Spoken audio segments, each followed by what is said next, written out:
When Lena Cross walked into that pristine clinic carrying another man's secret, she thought she'd buried her past 6 months deep. The divorce papers were signed, the escape was clean. She'd disappeared into anonymity, believing Dante Russo had moved on without looking back. But fate doesn't honor signed documents or careful plans. The moment his shadow fell across the waiting room floor, everything she'd built to protect herself, and the child growing inside her, shattered like glass under his unrelenting gaze. Some men let go. Dante Russo wasn't one of them. And now he knew exactly what she'd been hiding. Before we begin, if you love dramatic stories of second chances and dangerous love, hit that like button and comment with your city so I can see how far this story travels around the world. The Madison Avenue Wellness Clinic didn't look like the kind of place where lives fell apart. Everything about it whispered money and discretion, from the marble floors that gleamed under recessed lighting to the receptionist who smiled without showing teeth. It was the sort of establishment where celebrities came for their secrets, where politicians' wives received treatments no insurance company would ever see itemized. Lena Cross didn't belong there. At least that's what she told herself as she signed in under her maiden name, her hand instinctively moving to cradle the pronounced swell of her belly. 8 months pregnant, and she still wasn't used to the weight, the constant presence of another life pressing against her ribs, reminding her with every breath that nothing would ever be simple again. "Mrs. Cross," the nurse's voice was professionally neutral. "We're ready for you." Not Mrs. Russo. Never that again. Lena followed the woman down a corridor lined with abstract art that probably cost more than her entire year's rent. She'd chosen this clinic specifically because it was far from her old neighborhood, far from the world she'd fled 6 months ago when she'd signed divorce papers with shaking hands and walked away from the only man who'd ever made her feel both utterly safe and completely terrified. Dante Russo. Even thinking his name made her chest tighten. She forced the thought away, focusing instead on the appointment ahead. Just a routine checkup. The baby was healthy. Everything was progressing normally. In 4 weeks, maybe less, she'd hold her daughter in her arms, and this strange liminal space she'd been living in, pregnant, alone, hiding, would finally resolve into something concrete. She could do this. She was doing this. The examination room was smaller than she expected, painted in soft blues that were probably meant to be calming. Lena settled onto the table, the paper crinkling beneath her, and tried to steady her breathing. The nurse took her vitals with efficient hands, asking questions Lena had answered a dozen times before. Any cramping? No. Bleeding? No. Unusual pain? Only the usual kind. "Dr. Morrison will be right in," the nurse said, closing the door behind her with a soft click. Lena closed her eyes, letting her head fall back against the wall. Exhaustion lived in her bones these days, a deep weariness that had nothing to do with the pregnancy and everything to do with the constant vigilance required to stay invisible. She'd left Manhattan for Brooklyn, found a small apartment in a neighborhood where nobody asked questions. She worked remotely for a marketing firm that didn't care where she lived as long as she met her deadlines. She'd built a quiet life, a safe life, a life Dante knew nothing about. The divorce had been clean as any dissolution of a 3-year marriage could be.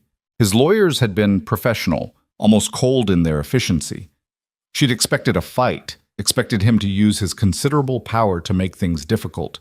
Instead, he'd let her go with a settlement generous enough to make her uncomfortable and a single message delivered through his attorney. "If this is what you want, I won't stand in your way." She'd told herself it was proof he'd never really cared, that their marriage had been exactly what it looked like from the outside, a transaction. He was Dante Russo, the man who owned half the commercial real estate in Manhattan, whose family name carried weight in circles Lena had never imagined existed before she met him. She was nobody.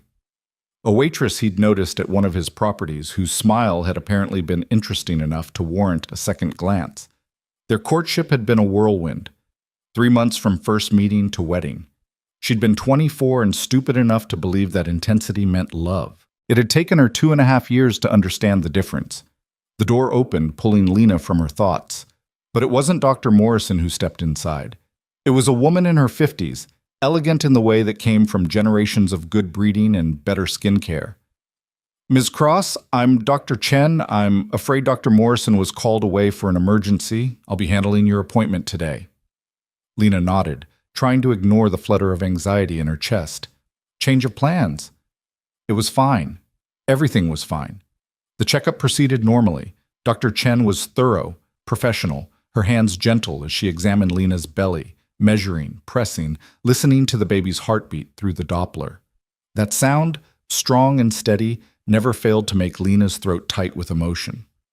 Everything looks excellent, Dr. Chen said, making notes on her tablet. Baby's position is good. Heart rate is strong. You're measuring right on track for 32 weeks. That's good, Lena managed. That's really good, Dr. Chen smiled. You're doing wonderfully. Any questions for me? 1,000 questions, none she could ask. What do I do when she asks about her father? How do I explain why we're alone? What if I'm not enough? No, Lena said instead. I think I'm okay. Well, if anything comes up, don't hesitate to call. We'll see you in 2 weeks.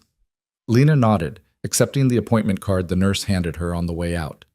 2 more weeks, then 2 weeks after that, and then her daughter would be here, and Lena would have to figure out how to be everything a child needed when she'd spent the last 6 months barely holding herself together. She made her way back to the waiting room, moving slowly. Her back ached, a dull, persistent pain that the pregnancy books promised would only get worse. She was focused on the exit, on getting outside where she could breathe when she felt it. That familiar prickle at the base of her neck, the sensation of being watched. Lena looked up, and her entire world stopped. He stood near the reception desk, tall and devastating in a charcoal suit that probably cost what she made in 3 months. Dark hair swept back from a face that belonged in Renaissance paintings. All sharp angles and aristocratic features softened only slightly by a mouth that knew how to destroy with a kiss. Eyes the color of smoke and steel fixed on her with an intensity that made her knees weak. Dante Russo, her ex-husband, staring directly at her very pregnant belly. Time seemed to fracture. Lena watched his expression shift from surprise to confusion to a dawning realization that made his entire body go rigid. His gaze moved from her stomach to her face, and in his eyes she saw the calculation happening, the timeline being assembled. They'd been divorced for 6 months. She was 8 months pregnant. The math was simple, devastating, irrefutable. Lena. Her name came out rough, scraped raw. He moved toward her and she took an instinctive step back, her hand flying to her belly in a protective gesture she couldn't suppress. His eyes tracked the movement. Something dangerous flickered across his face. Don't, she whispered. Dante, don't. But he was already crossing the distance between them, his long strides eating up the tastefully decorated space. People were beginning to notice, the receptionist's eyes going wide, a woman in yoga pants pausing mid-scroll on her phone. Lena felt the attention like a physical weight. Is there somewhere private we can talk? Dante's voice was controlled, but she could hear the razor edge beneath the calm. Now. I don't have anything to say to you. That's interesting. His eyes dropped to her belly again, and she watched his jaw clench. Because it seems like there's quite a lot you haven't said. The receptionist appeared at Lena's elbow, her professional smile firmly in place despite the obvious tension. Is everything all right, Ms. Cross? Yes, Lena said. At the same time, Dante said, no. They stared at each other.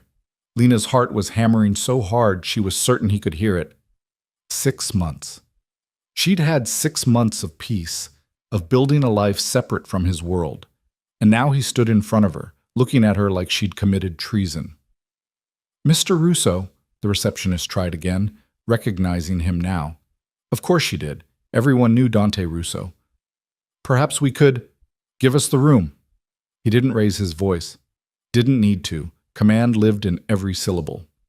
Whatever consult room is available, now. The woman hesitated, glancing at Lena. To her credit, she didn't immediately fold. Ms. Cross, are you comfortable? It's fine, Lena heard herself say, even though nothing about this was fine, even though every instinct screamed at her to run. But where would she go? Dante knew where she was now. He'd seen her, seen the baby. Running wouldn't change what he'd already figured out. The receptionist led them to a small consultation room, the kind used for delivering bad news. Lena sank into one of the chairs, exhaustion and adrenaline making her dizzy. Dante remained standing, his back to the closed door, watching her with an expression she couldn't read. The silence stretched between them, thick with everything they weren't saying. Finally, Dante spoke. When were you planning to tell me? I wasn't. The words hung in the air like a confession.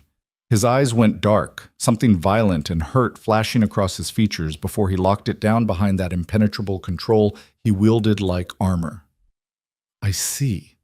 2 words, carefully empty. And you didn't think I had a right to know I was going to be a father? You gave up your rights when you let me walk away. Lena's hands trembled in her lap. She pressed them flat against her thighs, refusing to let him see how much this was costing her. You signed the papers, Dante. You didn't fight. You didn't even ask me to stay. Because you made it clear that's what you wanted. The control cracked, his voice rising. He caught himself, forcing his tone down to something more level. You looked me in the eye and told me you couldn't do it anymore. That you needed to leave. Was I supposed to trap you? Force you to stay in a marriage you clearly wanted out of? You were supposed to care enough to ask why. The words came out before she could stop them, raw and honest and so painfully vulnerable that she wanted to take them back the moment they hit air. But it was too late. Dante stared at her like she'd struck him. I did care, he said quietly. That's why I let you go. Lena closed her eyes, pressing her fingers to the bridge of her nose. This was pointless. They'd had versions of this argument before, in the dying days of their marriage, when she'd tried to explain why living in his world was slowly suffocating her. The parties full of people who looked through her like she didn't exist. The constant undercurrent of danger she'd been too naive to understand when she married him. The growing certainty that she was nothing more than an attractive accessory to a man who measured everything in terms of power and control. She'd loved him. God, she'd loved him so much it hurt. But love hadn't been enough to bridge the gap between his world and hers. How far along are you? Dante asked, his tactical mind already assembling facts. 32 weeks. She watched him count backward, saw the moment he placed it. Late January. Their last night together, 2 weeks before she'd asked for the divorce. They'd fought about something, she couldn't even remember what now, and the makeup sex had been desperate, angry, the kind that left marks and made promises neither of them could keep. Jesus, Lena. He dragged a hand through his hair, the carefully maintained composure fracturing. You've been carrying my child for 8 months and you didn't think to tell me? Not once? You made it clear you wanted a clean break. A clean break from our marriage, not from my child. His voice rose again and he forced it down with visible effort. Did you really think I wouldn't want to know? That I wouldn't want to be involved? I thought. She trailed off, uncertain how to put it into words. Your lawyers were so efficient, Dante. Professional, cold. They made it clear that you wanted to move on, that I was being taken care of financially, and that was the end of it. There was no room for complications. And a baby is a complication. It wasn't a question. The flatness in his voice made her chest ache. In your world? Yes. Lena met his eyes, refusing to look away even though it hurt. Your life is meetings and deals and carefully orchestrated appearances. I know what children mean in families like yours, heirs and legacy and expectations I could never meet. I didn't want that for her. Her? Something shifted in his expression, a softness that was almost painful to witness. It's a girl? Lena's hand moved to her belly again, protective and instinctive. Yes. Dante was quiet for a long moment, processing. When he spoke again, his voice was different, lower, more careful. What are you planning to name her? I don't know yet. A lie. She knew. She'd chosen the name months ago, written it in the baby journal her neighbor had given her, whispered it late at night when the loneliness felt like it might swallow her whole. But that felt too intimate to share, like offering up a piece of herself she needed to keep protected. Dante moved closer, pulling out the chair across from her and sitting down. It put them at eye level, close enough that she could see the exhaustion etched around his eyes, the tension in his jaw. He looked like he hadn't been sleeping well. The thought that he might have struggled even a fraction as much as she had these past months felt both satisfying and terrible. I need you to understand something, he said carefully. I didn't want the divorce. I went along with it because you seemed so certain it was what you needed, and I'd spent our entire marriage trying to give you what you needed while failing spectacularly at actually understanding what that was. So when you asked to leave, I thought maybe letting you go was the last decent thing I could do for you. Lena's throat tightened. Dante. But this? He gestured at her belly, his hand shaking slightly before he fisted it on his thigh. This changes everything. You're carrying my daughter, Lena, my child, and I will not be shut out of her life because you've decided I'm not good enough or safe enough or whatever story you've been telling yourself to justify keeping her from me. It's not about you being good enough. The words came out thick with emotion she couldn't quite suppress. It's about keeping her safe. Safe from what? From me? His eyes went hard, dangerous. I would never hurt my own child. Not physically, but your world, Dante, the things you're involved in, the people you deal with. You think I don't know how to protect what's mine? He leaned forward, and despite herself, despite every rational reason to maintain distance, Lena felt the old pull toward him. That magnetic gravity he'd always had. The force that had drawn her in 3 years ago and never quite let go. I've built an empire on making sure my people are safe, on eliminating threats before they become problems. Did you really think I'd be less vigilant with my own daughter? That's exactly what I'm afraid of, Lena whispered. That she'll grow up in a world where threats need to be eliminated, where violence is just another business transaction. I don't want that for her. Dante sat back, studying her face with an intensity that made her want to look away. So your plan was what? Raise her alone? Let her grow up, never knowing her father? I plan to give her a normal life, stable, safe. And when she asks about me? When she wants to know why she doesn't have a father? Lena's hands tightened on her belly. She'd thought about that. Of course she'd thought about that. Late at night when sleep wouldn't come, and the baby kicked against her ribs like she was already demanding answers. I would have told her the truth, she said finally, that her father was a good man who lived in a complicated world, that I chose to leave not because he didn't care, but because I needed something different. A good man. Dante's laugh was bitter. Is that what you think I am? Sometimes. She met his eyes. When you let yourself be. The admission hung between them, honest and painful. Dante looked away first, his jaw working as he processed. When he looked back, his eyes had gone cold again, that ruthless focus she recognized from boardrooms and business deals. Here's what's going to happen, he said, and she heard the steel beneath the words. You're going to give me your address, your phone number, your doctor's information, everything, and then we're going to figure out a plan for how this is going to work. You can't just... I can. He leaned forward again, close enough that she could smell his cologne, that familiar scent that used to cling to her skin after he held her. You've had 8 months to make decisions about our daughter without my input. That ends today. I'm her father, Lena, whether you like it or not, whether it fits your plans or not, and I will not be shut out. And if I refuse? His eyes glittered dangerously. Then I'll have my lawyers file for custody before the end of the week. Is that really what you want? A legal battle? Because I promise you, I have resources you can't match, and a very compelling case about a mother who deliberately concealed a pregnancy from the father. Lena felt ice slide down her spine. You wouldn't. Try me. They stared at each other, the threat hanging in the air between them. Lena searched his face for some sign of the man she'd married, the one who'd been gentle with her, who'd listened when she talked about her dreams, even if he didn't fully understand them. But all she saw was Dante Russo, the businessman, the strategist who didn't lose. I left because I was drowning, she said quietly. Every day in your world felt like I was losing pieces of myself.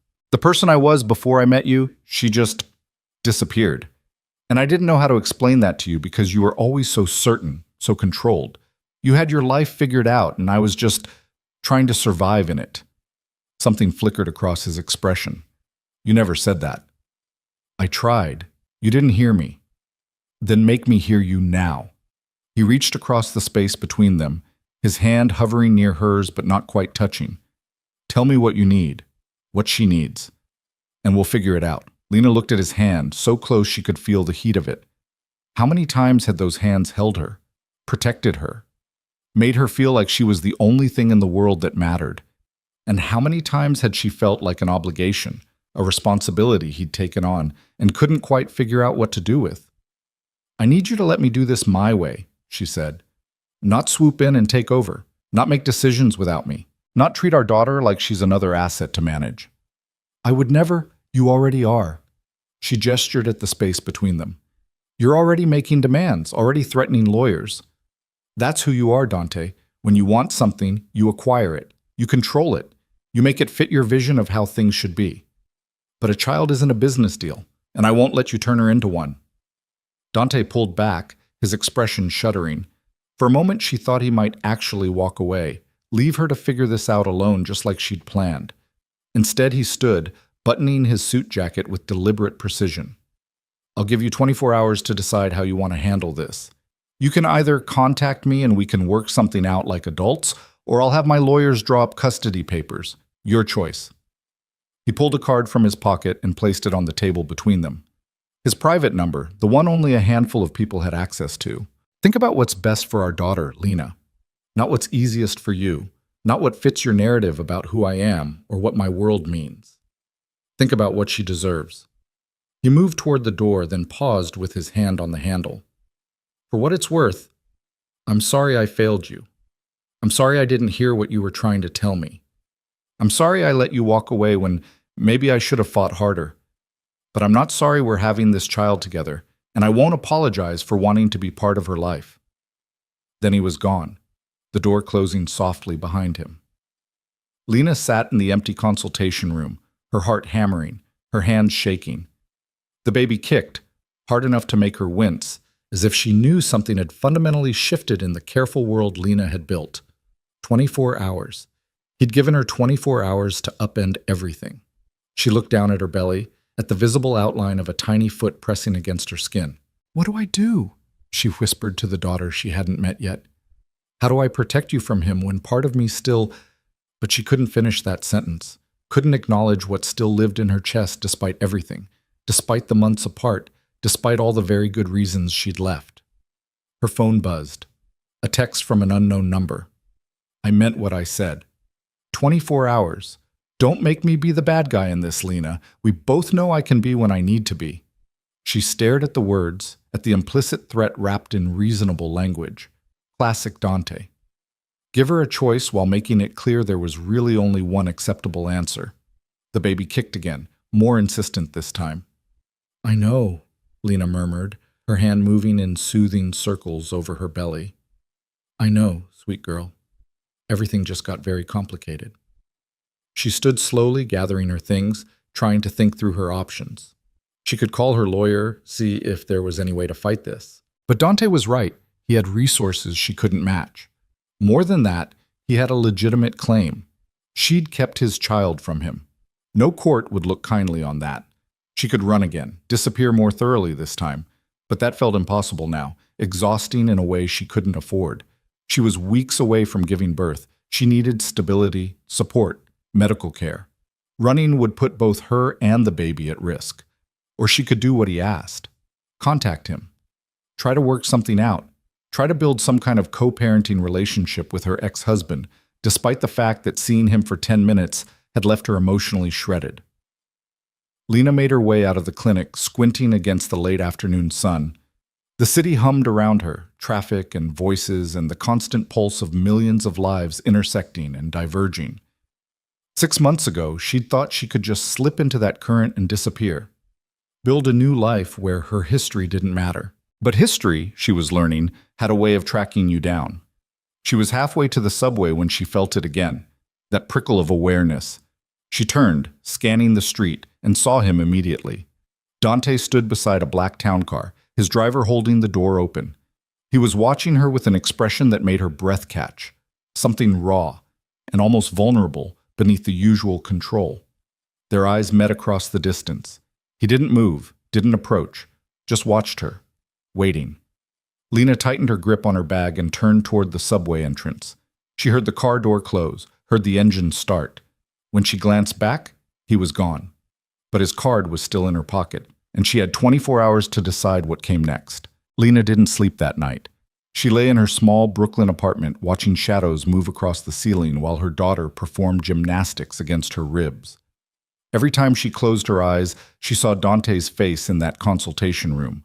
The shock, the anger, the hurt he'd tried so hard to hide behind that impenetrable control. 24 hours. The deadline ticked away like a bomb in her chest. By morning, she'd made her decision. Not because she wanted to, but because she was out of options. She picked up her phone 3 times before finally typing out a message to the number he'd texted from. "We need to talk. But not at your office. Somewhere neutral." His response came within 30 seconds. Prospect Park. The boathouse. 1 hour. Of course he'd choose somewhere public, somewhere she couldn't make a scene, couldn't walk away easily. Dante thought of everything. Lena dressed carefully, choosing clothes that made her feel armored despite her unwieldy body. A black dress that accommodated her belly, her good coat, boots that were practical but polished. If she was going to negotiate the terms of her surrender, she'd do it looking like she had some control left. The park was beautiful in early autumn, trees just beginning to turn gold and crimson. Lena walked slowly, her hand pressed to her lower back where the ache had become constant. She spotted Dante before he saw her, standing near the water's edge in jeans and a dark sweater that made him look younger, less like the corporate titan and more like the man she'd fallen for 3 years ago. He turned as she approached, and something in his expression made her steps falter. He looked exhausted, shadows under his eyes that matched her own. "You came," he said, and she heard the relief beneath the words. "You didn't give me much choice." "I gave you exactly one choice. You could have ignored me." He gestured to a nearby bench. "Please, sit. You look tired." "I am tired." But she sat anyway, grateful to get off her feet. "I've been tired for 8 months." Dante settled beside her, careful to leave space between them. They sat in silence for a moment, watching ducks paddle across the pond. It felt surreal, this quiet domestic scene, when everything between them was fractured and sharp. "I need to apologize," Dante said finally, "for yesterday, for threatening you with lawyers. That was—" He paused, searching for words. "That wasn't my finest moment." Lena looked at him, surprised. Dante didn't apologize often. When he did, it meant something. "You were angry," she said quietly. "I don't blame you for that." "I was furious." He turned to face her, and the raw honesty in his eyes made her chest tight. "But not just at you, at myself, for letting things get so bad between us that you felt like keeping our child from me was the safer option. That says more about my failures than yours." "Dante, let me finish." His hand moved like he wanted to reach for hers, then fell back to his lap. "I've spent the last 6 months trying to figure out where I went wrong with you. What I did that made you leave. My therapist, yes, I have a therapist now, keeps telling me I can't control everything, that some things aren't about winning or losing, they're about understanding and compromise. I'm not good at those things. Never have been." "You're seeing a therapist?" Lena couldn't keep the shock from her voice. "You left me, Lena. That tends to make a man examine his life choices." A ghost of a smile touched his lips, bitter and self-aware. "Turns out, I have a lot of work to do. Control issues, difficulty with emotional vulnerability, a tendency to treat relationships like business transactions. The hits just keep coming." Despite everything, Lena felt a smile tug at her own mouth. "Welcome to self-awareness. It's terrible. It really is." He was quiet for a moment, watching the water. "I want to be part of her life. Our daughters. Not because I'm trying to control you or because I see her as an asset to manage, but because the thought of her existing in the world without me knowing her, without me being there for her, it's unbearable." The sincerity in his voice cracked something in Lena's chest. "I'm scared," she admitted, "of your world, of what it means to let you back in, not just for me, but for her." "What specifically scares you?" It was such a Dante question, tactical, precise, breaking problems down into manageable components. But for once, Lena appreciated it. The concrete specificity gave her something to hold on to. "The danger," she said. "The party's full of people who smile while they're calculating how to use you. The feeling that nothing is ever just simple. That every interaction has layers and angles and implications I don't understand." Dante nodded slowly. "Okay, that's fair. What else?" "That you'll try to shape her into something she's not. That she'll grow up thinking love is transactional, that protection comes with strings attached, that she'll never feel like she's enough just as she is." "Is that how I made you feel?" The question came out quiet, pained. Like you weren't enough? Lena looked down at her hands, at the absent place where her wedding ring used to sit. You made me feel cherished and suffocated at the same time. Like I was this precious thing you needed to keep safe, but also separate, apart from the real substance of your life. You'd come home and ask about my day, but when I tried to ask about yours, you'd deflect. Tell me not to worry about business, as if your entire world was something I needed to be protected from. I was trying to keep you safe. I know, but it also kept me out. She met his eyes. Marriage is supposed to be a partnership, Dante, but I felt like a dependent, someone you took care of but didn't actually include. He was quiet for a long time, processing. A jogger passed by, earbuds in, oblivious to the life-altering conversation happening on this ordinary bench. Lena watched a mother and daughter feed ducks at the pond's edge, the little girl squealing with delight, and felt her throat tighten with emotion. That would be her soon. A mother with a daughter, trying to navigate this impossible situation. I don't know how to fix what I broke, Dante said finally. But I want to try. Not to get you back. I understand that's not what this is about, but to be better. For her. And maybe to prove to you that I can be the kind of father she deserves. What does that look like to you? Lena asked. Being the father she deserves. Honestly? I have no idea. He laughed, the sound rough and uncertain. I didn't have the best example. My father was, well, you know what he was. Distant, demanding, more concerned with legacy than with actually knowing his children. I don't want to be that. Then don't be. It's not that simple, isn't it? Lena shifted on the bench, trying to ease the pressure on her back. You're one of the most disciplined people I know. You decide what you want and you make it happen. So decide that you're going to be different, be present, be available. Actually listen when she talks to you instead of already planning your response. Dante's jaw tightened. Is that what I did with you? Sometimes. She softened her tone. Not always. There were moments when you were completely there, when I felt like I was the only person in your universe. But they got rarer as time went on. Like you were always thinking 3 steps ahead, always managing the next crisis, and I was just waiting for you to come back to me. Jesus, Lena. He dragged a hand through his hair, that rare gesture of frustration. Why didn't you tell me this before? Why let it build until you had to leave? I tried. You didn't hear me. Then I'm listening now, really listening. Tell me what you need, what our daughter needs, and I'll do everything in my power to make it happen. Lena took a deep breath, steadying herself. This was it. The moment she set boundaries or lost the chance to have any say in what came next. I need you to respect that I'm her mother, that I know her, or I will know her, in ways you won't automatically have access to. I need you to work with me, not around me. No making decisions without consulting me first. No using your resources to override my choices. We do this together, or we don't do it at all. Agreed. The answer came so quickly it startled her. Just like that? Just like that. Dante turned to face her fully. Lena, I'm not interested in fighting you for control. I'm interested in being part of my daughter's life. If that means compromising, deferring to you on things, actually collaborating instead of dictating, I'll do it. I'll learn how. Learning takes time, mistakes. I need to know you won't give up when it gets hard. I won't. The certainty in his voice made her want to believe him. I let you go once because I thought that's what you needed. I'm not making that mistake again. Not with her. Whatever it takes, however long it takes, I'm in this. Lena felt tears prick her eyes, hormones and exhaustion, and something dangerously close to hope, all tangling together. I don't want to fight with you, Dante. I don't want lawyers and custody battles and our daughter growing up watching us tear each other apart. But I also can't go back to how things were. I'm not asking you to. He hesitated, then reached out slowly, giving her time to pull away.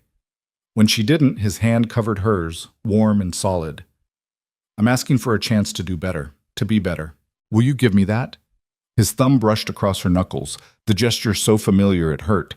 How many times had he held her hand like this? During their first date, when she'd been nervous and rambling. At their wedding, when she'd been shaking with joy and terror. in the hospital after her mother died, when grief had made her feel like she might shatter. He'd always known how to ground her with a touch.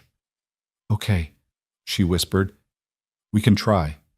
But Dante, if you revert to who you were, if you start trying to control everything, if you shut me out, if you make me feel small again, I will take our daughter and you will never find us. Do you understand?" Something flickered in his eyes. Not anger, but something deeper. Respect, maybe? Or fear of loss. "I understand, and I promise you I won't give you reason to run." He squeezed her hand gently. "Now tell me about the pregnancy. I want to know everything. What you've been experiencing, what the doctors have said, if there have been any complications." "You want my medical history?" She couldn't quite keep the skepticism from her voice. "I want to know about our daughter and about you, if you're comfortable sharing."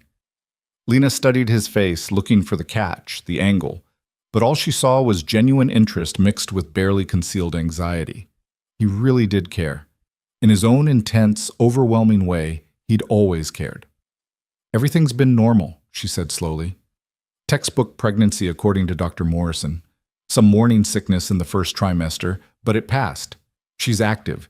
You should feel her kick. It's like she's training for soccer in there. The anatomy scan showed everything developing perfectly. Heart, brain, all her organs. And she's positioned well for delivery. When are you due?" 4 weeks? October 15th. "And you have a birth plan? A hospital you've chosen?" "Brooklyn Methodist. It's close to my apartment, has good reviews. I've taken the tour, met with the birthing center staff. I'm planning for an unmedicated birth if possible, but I'm open to interventions if necessary."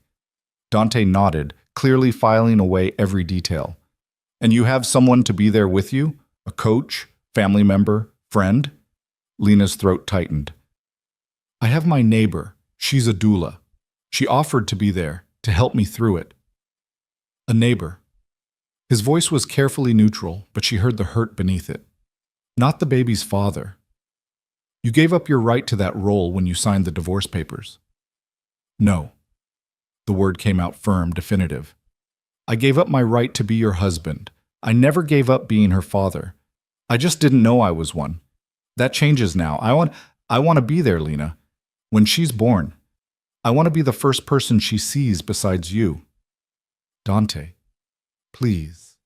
He turned her hand over, his thumb pressing against her palm. "I've already missed 8 months. Her first movements, hearing her heartbeat for the first time, seeing her on the ultrasound. I know that's my fault for not fighting harder for our marriage, but don't take this from me too. Let me be there when she comes into the world." Lena felt her resistance crumbling. She'd imagined her neighbor Martha in the delivery room, holding her hand, coaching her through contractions. It would be enough. It would be fine. But having Dante there, the father of her child, the man she'd loved despite everything, that would mean something different, something she wasn't sure she was ready for. "I need to think about it," she said finally. "That's fair." He withdrew his hand, leaving her palm cold. "Think about it, and whatever you decide, I'll respect it. But Lena, I'm asking, really asking, let me be part of this."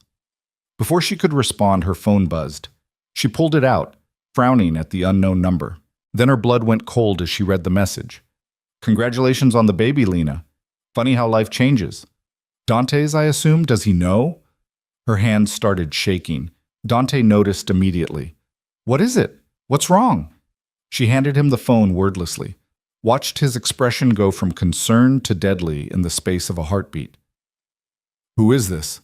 he asked, his voice dropping to that dangerous quiet she recognized from exactly twice in their marriage, both times when someone had threatened something he considered his. "I don't know. I've never seen that number before." Dante was already typing on his own phone, his fingers flying. "How long have you been getting messages like this?" "I haven't. That's the first one." He looked up sharply. "You're sure?" "Yes." "Dante, what's going on? Who would send something like that?" "I don't know yet." He made a call, his tone clipped and professional when someone answered. "Marcus, I need a trace on a number. Priority 1. I'm sending it to you now." He paused, listening. "I don't care what you're in the middle of. Drop it. This is about Lena." He hung up and immediately started another call. Lena watched, her heart hammering, as he rattled off instructions to someone else. Something about security protocols and monitoring her apartment building.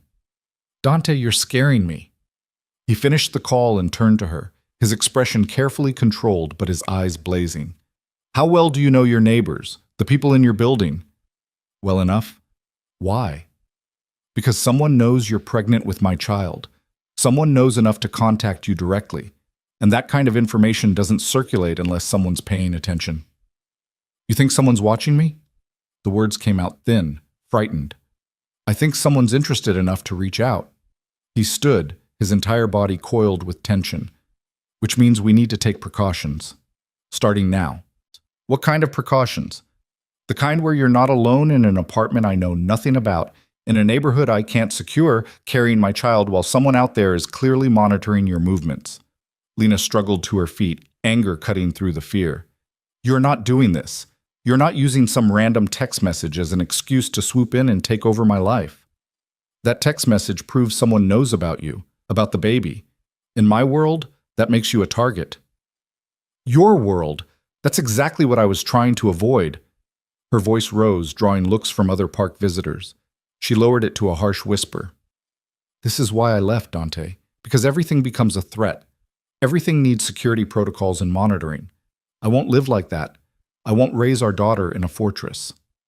"Even if it keeps her safe?" "Safe from what? One weird text? People get spam all the time. That wasn't spam." His jaw was tight, his eyes hard. "That was targeted. Someone who knows your name, knows about the pregnancy, knows about me. Someone who took the time to track down your personal number and send a message designed to do exactly what it's doing, make you scared and vulnerable. Or maybe it's someone from your past trying to stir up trouble. Did you think about that? Maybe this has nothing to do with me and everything to do with whoever you pissed off in your last business deal." The words hung between them, sharp and accusing. Dante's expression shuddered. "You're right," he said quietly. "This probably does come back to me. Which is exactly why you need protection. My enemies won't care that we're divorced. They'll see you as leverage. And now that you're carrying my child, don't." Lena pressed her hands to her belly, protective and instinctive. "Don't make this about business rivals and leverage. She's a baby, Dante. A person, not a pawn in whatever game you're playing." "I know that." He stepped closer, his voice dropping. "God, Lena, I know that. But the people who would use her to get to me don't care. They don't operate with the same rules, and I will not take chances with your safety, with her safety." "So what are you suggesting? That I move into your penthouse? Let you put security details on me? Live behind bulletproof glass and bodyguards?" "If that's what it takes." "No." The word came out flat, definitive. "I won't do it." "Lena, I said no." She was breathing hard now, adrenaline and fear making her dizzy. "I left that life for a reason. I'm not going back. One text message doesn't change that." Dante looked at her for a long moment, and she saw him struggling, between his instinct to protect and his promise to respect her boundaries. Finally, he pulled out his phone. "Then we compromise. You stay in your apartment for now. But I'm putting security on your building, discreet. You won't even know they're there. And if you get another message, anything that feels off, you call me immediately. No arguing, no trying to handle it yourself. You call me." "Dante." "That's the deal, Lena. Either you let me take basic precautions, or I go to a judge right now and argue that you're exposing my unborn child to unnecessary risk by refusing reasonable security measures. How do you think that conversation will go?" It was a low blow, and they both knew it. Lena felt tears of frustration burn behind her eyes. "You promised you wouldn't do this. You promised you wouldn't try to control everything." "I'm not trying to control you. I'm trying to keep you alive." His voice broke slightly on the last word, raw emotion bleeding through the control. "Please, please let me do this. Let me make sure you're safe. I can't—" He stopped, swallowing hard. "I can't lose you both. I won't survive it." The vulnerability in that admission cracked her anger. She saw the fear beneath his commands, the terror that something might happen to her and their daughter while he stood by, helpless. It didn't make his methods right, but she understood the impulse behind them. Okay, she said finally. Security on the building, but they stay outside. They don't interfere with my life. They don't report my movements to you. They just watch. That's it. Thank you. The relief in his voice was palpable. And you'll call me if anything else happens? I'll call you. And we can discuss living arrangements later, when you've had time to think about it? Dante, just think about it, please. He reached out, his hand hovering near her face like he wanted to touch her but didn't quite dare. I know I'm asking for a lot. I know I'm pushing. But Lena, the thought of you being vulnerable, of something happening to you or our daughter because I wasn't there to protect you, it's unbearable. Lena closed her eyes, exhausted beyond measure. I need to go home. I need to process all of this. Let me drive you. I can take the subway, please. Just that one word, stripped of command, pure request. Let me do this one thing. Let me make sure you get home safely. She was too tired to argue, too overwhelmed by everything that had happened in the last 24 hours to mount another defense. Fine, but you're not coming up to my apartment. I wouldn't dream of it. He offered his arm, and after a moment's hesitation, she took it. They walked back to his car in silence, Lena painfully aware of his hand at the small of her back, guiding her carefully over uneven pavement.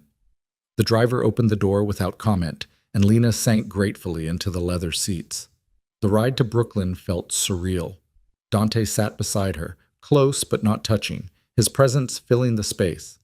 Lena watched the city slide past the windows, the familiar streets of her new life that suddenly felt less safe than they had this morning. I'm sorry, Dante said quietly as they crossed the bridge, for springing all of this on you. For the security, the demands, all of it. I know it's the opposite of what you wanted. You're doing what you think is right, Lena said, too tired for anger. You always do. That doesn't make it the right thing. She turned to look at him, surprised by the admission. He was staring straight ahead, his profile sharp against the window light. I've spent the last 6 months learning to interrogate my instincts, he continued, to question whether what I think is right is actually just about control. It's harder than you'd think, separating genuine concern from the need to manage outcomes. Is that what your therapist tells you? Among other things. A ghost of a smile touched his lips. She's brutally honest. I hate it. But I keep going back because apparently that means it's working. Despite everything, Lena felt warmth bloom in her chest.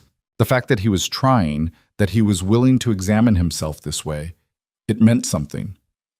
I'm proud of you, she said softly, for doing the work. It's not easy. Neither is being without you. The words slipped out before he could stop them. He looked at her, raw honesty in his eyes. I miss you, Lena. Every day. Not just the big things, but the small ones. Coffee in the morning, your terrible singing in the shower, the way you'd fall asleep during movies and deny it when I called you out. I miss all of it. Lena's throat tightened. Dante, I'm not trying to manipulate you. I wanted you to know that letting you go was the hardest thing I've ever done. And if I could go back, if I could do things differently, I would. He paused. But I can't. So all I can do is try to be better going forward. For you, for our daughter, for myself. The car pulled up outside her building, a modest brownstone in Park Slope, nothing like the luxury penthouses Dante inhabited. He looked out the window, taking in the neighborhood with an assessing gaze she recognized. This is nice, he said. Good area, close to the park. It's home. Lena gathered her bag, preparing to leave. Thank you for the ride. Lena. He caught her hand before she could open the door. I know you don't trust me right now. I know I have to earn that back. But I meant what I said. I'm not going anywhere. Whatever it takes, however long it takes. I'm here. She looked down at their joined hands, at the way his fingers threaded through hers like they'd been designed to fit together. I'm not ready to trust you yet, she admitted. But I'm willing to see if you can prove me wrong. That's all I'm asking for.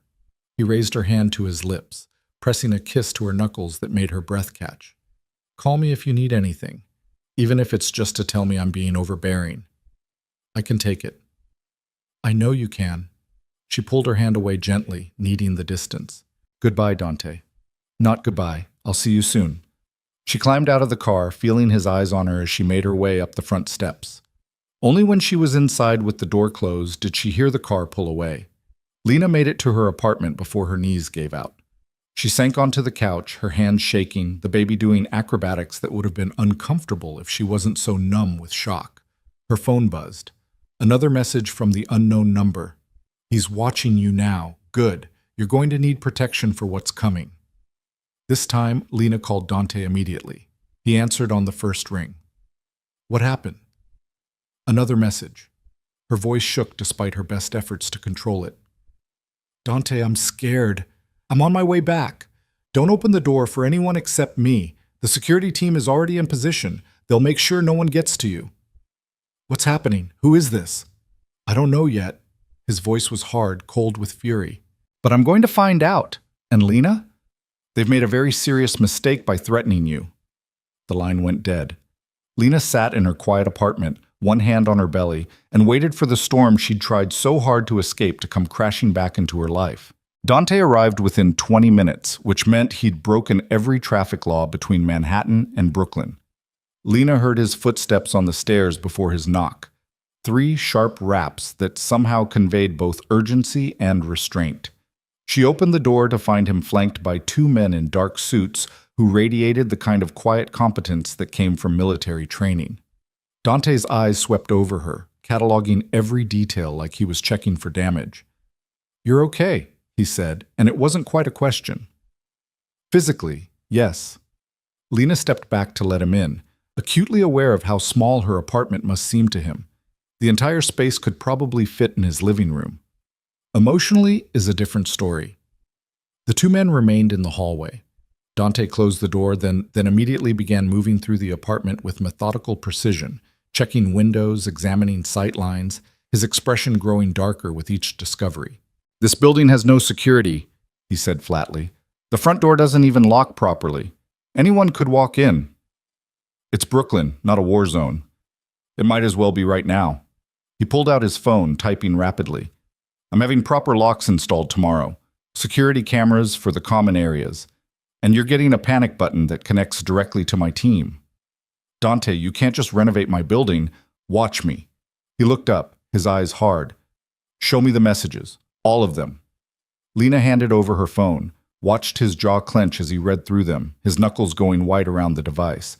When he finally looked up, something dangerous glittered in his expression. "This isn't random," he said quietly. "Someone's been tracking your movements. They knew you were at the clinic yesterday. They knew exactly when to send these messages for maximum impact." "How can you tell?" "The timing, the specificity." He handed back her phone. "Whoever this is, they want you scared. They want you running to me for protection, which means this is about leverage." "Leverage for what?" "That's what I intend to find out." He moved to her window, looking down at the street below. "There's a black sedan at the corner. My team. They'll maintain a perimeter, rotate shifts every 8 hours. You won't see them, but they'll be there." Lena sank onto her couch, exhaustion pulling at her bones. The baby had finally settled, a small mercy given her heart was still racing. "This is insane. 2 days ago, my biggest concern was whether I'd packed the right things for my hospital bag. Now I have armed guards and mysterious threats, and—" Her voice broke. "I can't do this, Dante. I can't bring a baby into this." He was beside her in an instant, crouching down so they were eye level. "Hey, look at me." When she did, his expression had softened, the ruthless businessman replaced by something more human. "I know this is terrifying. I know it's everything you tried to escape, but I promise you, I will find out who's behind this and I will end it. You and our daughter will be safe. That's not negotiable." "You can't promise that. You can't control everything, no matter how much you want to." "No, but I can control this." He reached up slowly, giving her time to pull away, and brushed a strand of hair from her face. "I've already made calls.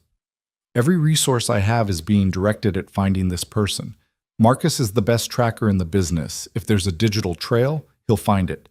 And I have people reaching out to my contacts, seeing if anyone's heard whispers about moves against me or my family." "Your family?" Lena repeated. "I'm not your family anymore." "You're carrying my child. That makes you family. Divorce papers don't change that." His hand lingered near her face, and she found herself leaning into the warmth despite knowing better. "Have you eaten today?" The change of subject threw her. "What? Food? Have you had any?" When she hesitated, he stood, moving to her small kitchen. "When did you eat last?" "I had toast this morning, I think." "You think?"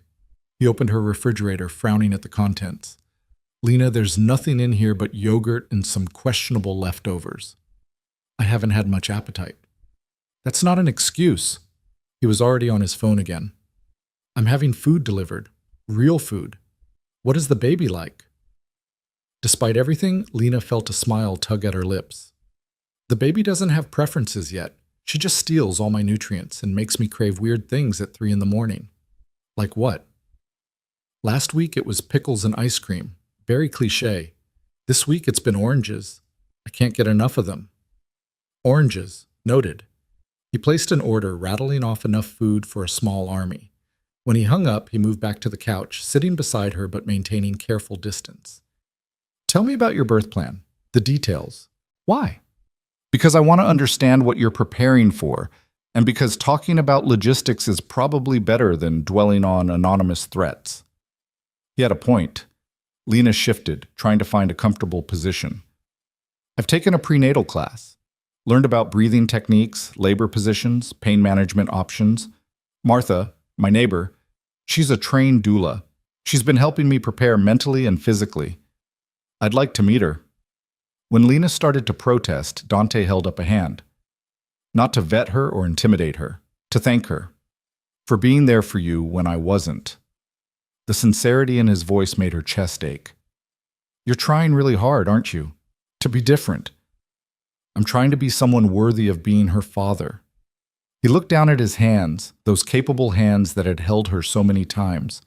"I've been reading books about pregnancy, childbirth, infant care. Did you know newborns can't regulate their own temperature? That their skulls are soft to allow passage through the birth canal? There's so much I didn't know, so much I need to learn." "You've been reading baby books?" Lena couldn't keep the surprise from her voice. "Every night before bed.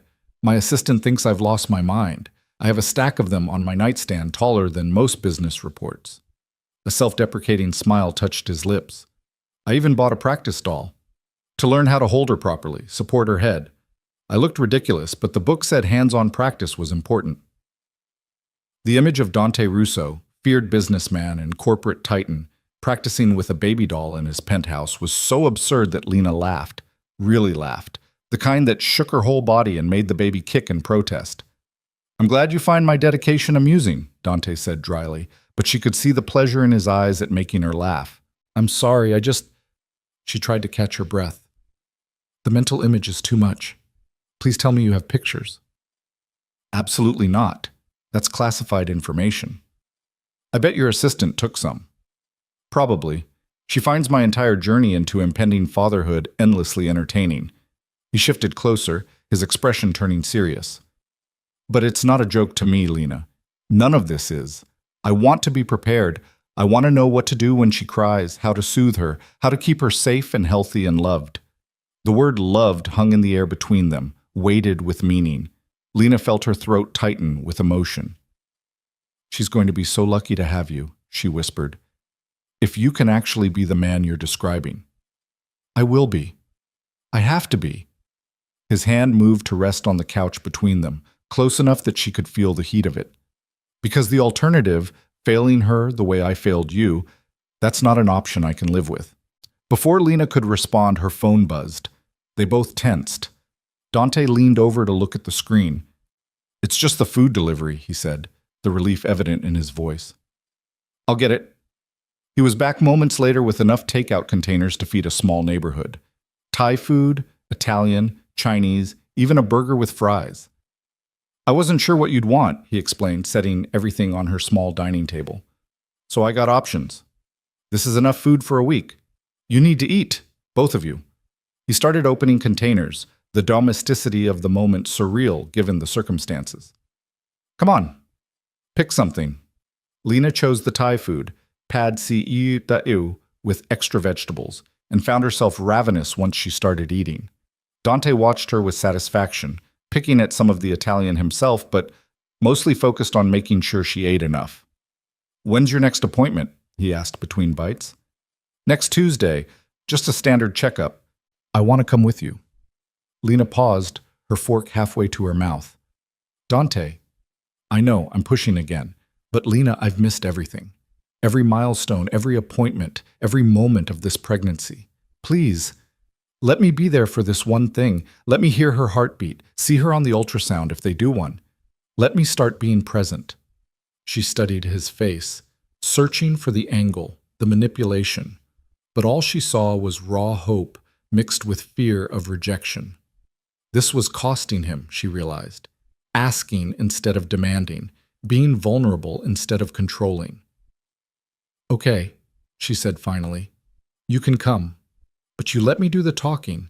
You're there to observe, not to interrogate my doctor or try to take over my medical care." "Deal." The relief in his smile was genuine. "Thank you." They ate in companionable silence for a while, the only sounds the quiet clink of utensils and the ambient noise of the city outside. Lena found herself relaxing despite everything, lulled by the simple act of sharing a meal with someone who wasn't asking anything of her in that moment. "I've been thinking about names," Dante said eventually, his tone careful, like he was testing dangerous waters. "For our daughter, do you have any preferences?" Lena's hand moved to her belly, protective and instinctive. She'd been holding the name close, a secret between her and the child she hadn't met yet. Sharing it with Dante felt like surrendering something precious. But he was her father. He deserved to be part of this. "Sophia," she said quietly. "I've been thinking about Sophia. It means wisdom." Dante went very still. When he spoke, his voice was rough with emotion. "Sophia was my grandmother's name, my father's mother. She died when I was 8, but she was the only person in that house who made me feel like I mattered for who I was, not what I'd become." "Didn't know that." Lena felt tears prick her eyes. "I just like the name, the way it sounds, what it means. It's perfect." He looked at her with such naked gratitude that she had to look away. "Sophia Russo, our daughter." "Sophia Cross Russo," Lena corrected gently. "She gets both our names. She belongs to both of us." "Sophia Cross Russo," Dante repeated, testing the name. "Yes, that's right. That's perfect." Her phone buzzed again. This time, both of them flinched. Dante grabbed it before she could, his expression darkening as he read. "What does it say?" Lena asked, her appetite vanishing. "Enjoying your dinner? He can't protect you forever. There are always cracks in the armor." Dante's jaw clenched. "They're watching right now. They saw the food delivery." Fear sliced through Lena, cold and sharp. "They're here? Outside?" Apparently. Dante was already on his phone, barking orders to someone. "I want a full sweep of the area. Every building, every rooftop, every vehicle. Someone is close enough to see this apartment, and I want them found. Now." He hung up and moved to the window, careful to stay to the side. "Don't stand near the windows until we know where they are." "This is insane!" Lena struggled to her feet, adrenaline making her shake. "Someone is watching me eat dinner? Sending me messages about cracks in armor? What does that even mean?" "It means they want to demonstrate how vulnerable you are, how easily they can reach you." Dante pulled the curtains closed with sharp, efficient movements. "It's a psychological tactic. Make you feel exposed, unsafe, so you're more likely to comply with whatever they want." "Which is what, exactly? What could anyone possibly want from me?" "From you? Nothing." He turned to face her, his expression grim. "From me? Everything. Your leverage, Lena, the most effective kind. They've figured out that threatening you will get my attention faster than any business move or financial pressure. So this is about you, your enemies, your world, your problems." The old anger flared hot in her chest.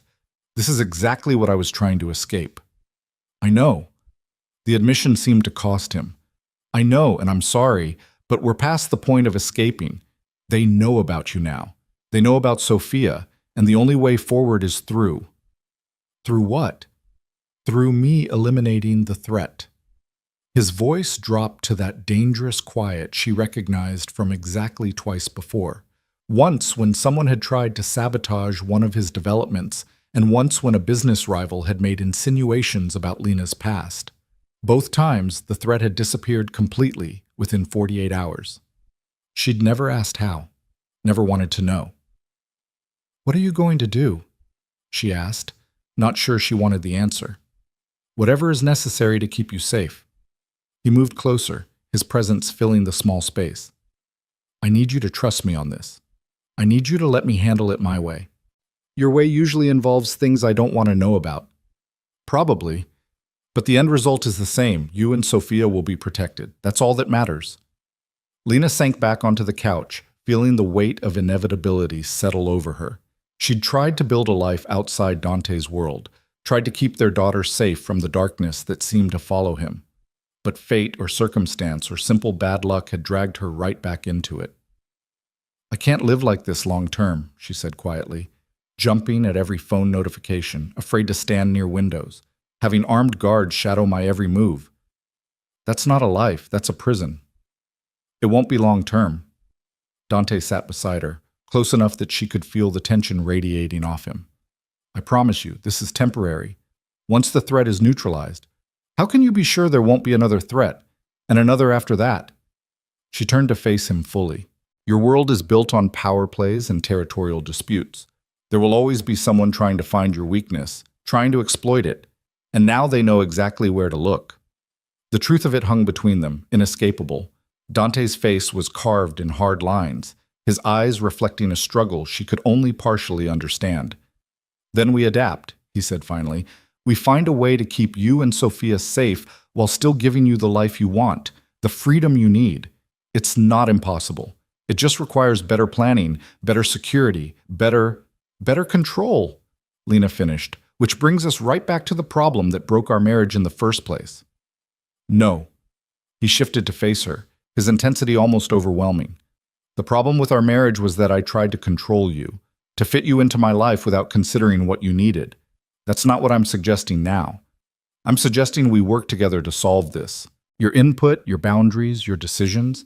I provide resources and protection, but you decide how we use them. And when my decisions put us at risk, put Sophia at risk, what then? Then we have a conversation, like adults, like partners." He reached for her hand, waiting until she gave it before continuing. "I'm not saying I'll always agree with you. I'm not saying it won't be hard or that I won't struggle with my control issues, but I'm saying I'll try, really try, to hear you, to respect your choices, to build something together instead of just imposing my will." Lena wanted to believe him. God, she wanted to believe this could work, that they could somehow navigate the impossible space between his world and her need for autonomy. But belief required trust, and trust required proof. "Show me," she said. "Right now. Show me you mean it." "How?" "Tell me the truth about what you're planning to do to whoever is sending these messages. No sanitized version, no protecting me from the reality. The actual truth about what happens next." Dante's jaw tightened. She could see him weighing his options, calculating risks. This was the moment, where he either chose transparency or fell back into old patterns of control through information management. "All right," he said finally. "The truth is that I have people reaching out to every contact I have in this city and beyond. We're pulling favors, gathering intelligence, tracking digital footprints. When we identify who's behind this, and we will, I'll have a conversation with them. A very direct conversation about the consequences of threatening my family." "What kind of consequences?" "The kind that make it clear this can never happen again. Financial pressure, professional isolation, legal action if applicable. I'll find out what they value and I'll make it hurt." "But not violence." She needed to hear him say it. "You won't hurt them physically. Not unless they give me no choice." His honesty was brutal. "If they come after you directly, if they try to harm you or Sophia, then yes, I'll do whatever is necessary to stop them. But I'm not a monster, Lena. I don't enjoy violence. I just don't shy away from it when the people I love are at stake." The people he loved. The phrase settled over her like a weighted blanket, comforting and suffocating at once. "You still love me," she said, not quite a question. "I never stopped." The admission came out quiet, raw. "Not when you left, not during the divorce, not in the 6 months since. I just learned to live with it, to accept that what I wanted didn't matter as much as what you needed. Lena felt tears slip down her cheeks before she could stop them. Hormones and exhaustion and the sheer emotional weight of everything catching up with her. I loved you too. She couldn't finish. Couldn't admit that somewhere beneath the fear and anger and self-preservation, something still stirred when he looked at her like she was the center of his universe. I know. He reached up, gently brushing the tears from her face. You don't have to say it. You don't owe me anything. I just need you to know that whatever happens, whatever you decide about us, I'm not going anywhere. Sophia will have a father who loves her and a mother who put her first even when it was hard. That's already more than I had growing up. The parallel struck her, Dante, trying so desperately not to become his father, trying to break cycles of emotional distance and conditional affection. It was the most vulnerable she'd ever seen him, stripped of the armor he usually wore. Okay, she whispered. We try. We work together, we communicate, and we see if we can actually make this work. For Sophia. And maybe... She trailed off, not ready to finish that thought. Maybe, Dante echoed, and something like hope flickered in his eyes. Her phone buzzed again. This time, Dante's hand shot out to grab it before she could even react. His expression went from tense to thunderous as he read. What? Lena demanded. What does it say? Sweet moment. But sentiment won't save you when the time comes. Tell Dante his sins are coming home to roost. He looked up, his eyes blazing. This is someone from my past. Someone with a grudge specific enough to reference old wrongs. What kind of old wrongs? I don't know yet. But I've made enemies over the years, business deals that went bad, partnerships that dissolved, people who felt I didn't give them what they were owed. It could be any number of things. How comforting. Lena wrapped her arms around her belly, protective and afraid. So we're dealing with someone who has nothing to lose and everything to prove. Which makes them dangerous. Dante was already dialing, his movements sharp with controlled fury, but also predictable. People operating from grievance make mistakes. They get emotional, sloppy. We'll find them. He stepped away to take the call, his voice low and urgent. Lena listened to fragments, something about financial records, old contracts, former associates. The machinery of his world spinning into motion, vast and inexorable. When he hung up, his expression was grim but determined. We have a lead. One of my former business partners, someone I bought out 5 years ago, has been making noise lately, claiming I stole his company, ruined his reputation. My team is looking into his current activities, seeing if there's a connection. 5 years is a long time to hold a grudge. Not in my world. Dante moved back to her, crouching down so they were eye level again. Listen to me. I know this is overwhelming. I know it's terrifying and not what you signed up for. But I need you to stay strong just a little longer. Can you do that? For Sophia? Lena looked into his eyes. Those gray eyes that had captivated her from the first moment, that held storms and steel and something softer she'd almost forgotten existed. She thought about the baby growing inside her, about the life she'd imagined for them, quiet and safe and simple. That life had been a fantasy. The reality was sitting in front of her, complicated and dangerous, and offering something she'd thought impossible, a genuine partnership with the man she'd loved enough to marry and feared enough to leave. I can stay strong, she said. But Dante, when this is over, when whoever is behind this is dealt with, we need to have a serious conversation about what comes next, about how we build a life that doesn't require armed guards and constant vigilance. Because I meant what I said. I won't raise Sophia in a fortress. When this is over, Dante promised, we'll build whatever life you want. Together. I swear it. He sealed the promise with a kiss to her forehead, gentle and reverent. Lena closed her eyes, letting herself lean into him for just a moment, letting herself believe that maybe, impossibly, they could find a way through the darkness into something better. Her phone stayed silent for the rest of the night. Dante's team maintained their perimeter, invisible guardians against threats she couldn't see.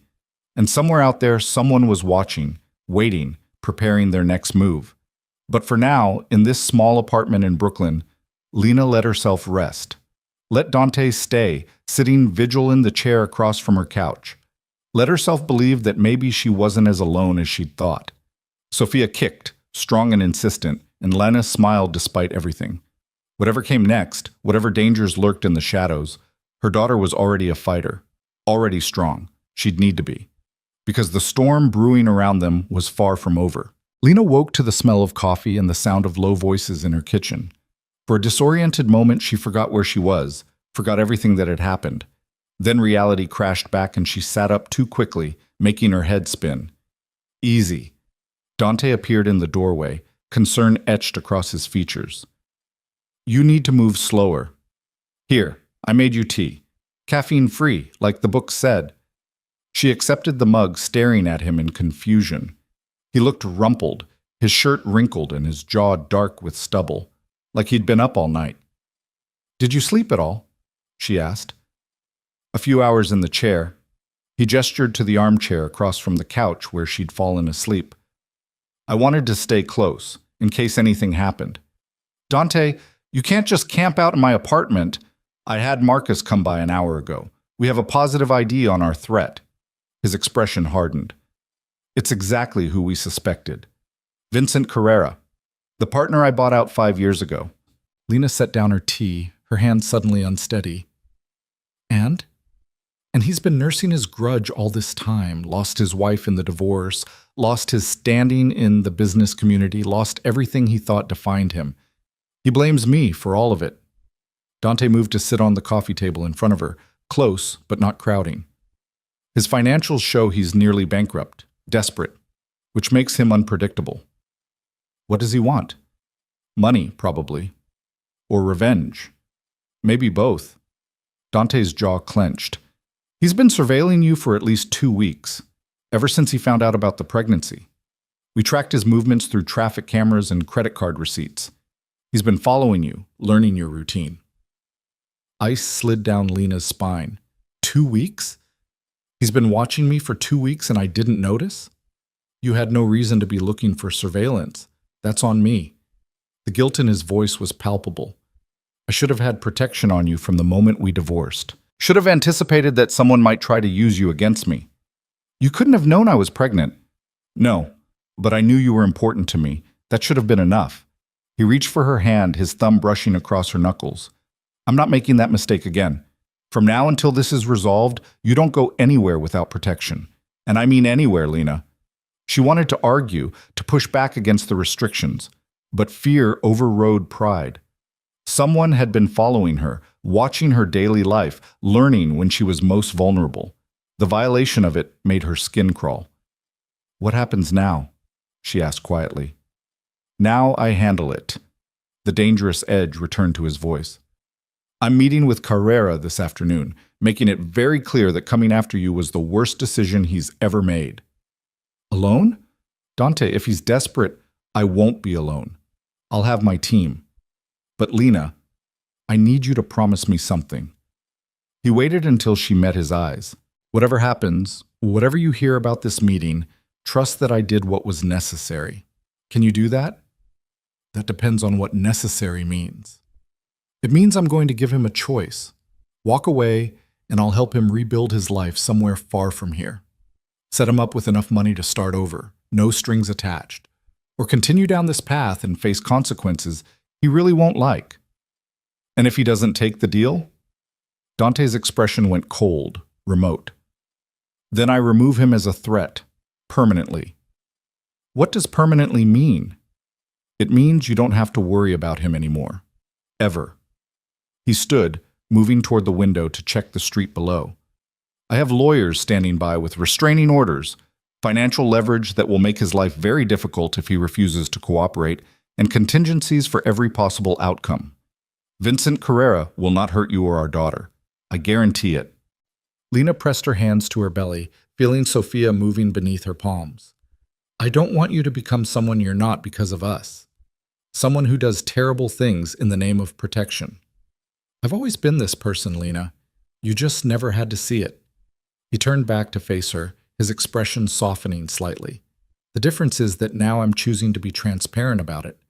To let you see the parts of me I used to hide because I thought they'd scare you away. And maybe they will, but at least you'll know the truth. The truth is that you're willing to destroy a man to keep us safe. The truth is that I'm willing to do whatever it takes. He moved back to her, kneeling so they were eye level. I won't apologize for that. I won't pretend to be someone I'm not. But I will promise you this. I don't act on impulse. I don't cause unnecessary harm. And I always exhaust peaceful options first. Vincent will get his chance to walk away. What he does with it is his choice. Lena studied his face, searching for the monster she should fear. But all she saw was a man who loved fiercely and protected without hesitation. It should terrify her. Part of her wanted it to terrify her. Instead, she felt something dangerously close to gratitude. When is the meeting? She asked. 2:00. At my office. Neutral ground with witnesses. He checked his watch. Which means I need to leave soon to prepare. But first, I want you to meet someone. Who? As if on cue, there was a knock at the door. Dante checked his phone, then moved to answer it. A woman stepped inside, late 30s, athletic build, with sharp eyes that cataloged everything in seconds. She wore professional attire that didn't quite hide what Lena suspected was a weapon at her hip. Lena, this is Rachel Torres, former Secret Service, now head of my personal security team. Rachel, this is Lena Cross, the mother of my child and the person you're going to be protecting for the foreseeable future. Rachel offered her hand, her grip firm and confident. Ms. Cross, it's an honor. I've been briefed on the situation and I want you to know you're in good hands. I don't need a bodyguard, Lena protested weakly. With respect, ma'am, you do. Rachel's voice was professional but kind. At least until we neutralize the current threat. I promise to be as unobtrusive as possible. You won't even know I'm there most of the time. She'll be staying in the building, Dante explained. In the apartment directly below yours. The previous tenant was very motivated to relocate when I made him an offer. You bought out my downstairs neighbor? Lena stared at him. Dante, that's insane. That's practical. He picked up his jacket, shrugging into it. Rachel has direct access through the fire escape if needed. She'll maintain eyes on your apartment while remaining out of sight. And before you argue, remember, this is temporary, just until Carrera is handled. Lena wanted to fight it, to insist she didn't need this level of protection. But looking at Rachel's calm competence and Dante's unwavering resolve, she knew it was a battle she'd already lost. Fine, she said, but I have a doctor's appointment this morning. Will she be coming with me to that too? I'll be coming with you to that. Dante's tone brooked no argument. Rachel will maintain perimeter security while we're inside. Both of you? Dante, it's just a checkup. Both of us. He moved to her, pressing a kiss to her forehead that felt like a promise and a prayer. I'll be back by 9 to pick you up. In the meantime, Rachel will be here if you need anything. And Lena, please don't try to slip away or prove you don't need protection. Not today. She heard the plea beneath the command and found herself nodding. Okay, I'll wait for you. Relief flashed across his face. He turned to Rachel. Anything happens, anything at all. You'll be the first call, Rachel assured him. Go handle your meeting. We'll be fine here. After Dante left, Lena found herself alone with her new shadow. Rachel moved through the apartment with professional efficiency, checking locks and sightlines just as Dante had the night before. You don't have to do that, Lena said. He already checked everything. Force of habit, ma'am, and Mr. Russo is thorough, but I like to verify personally.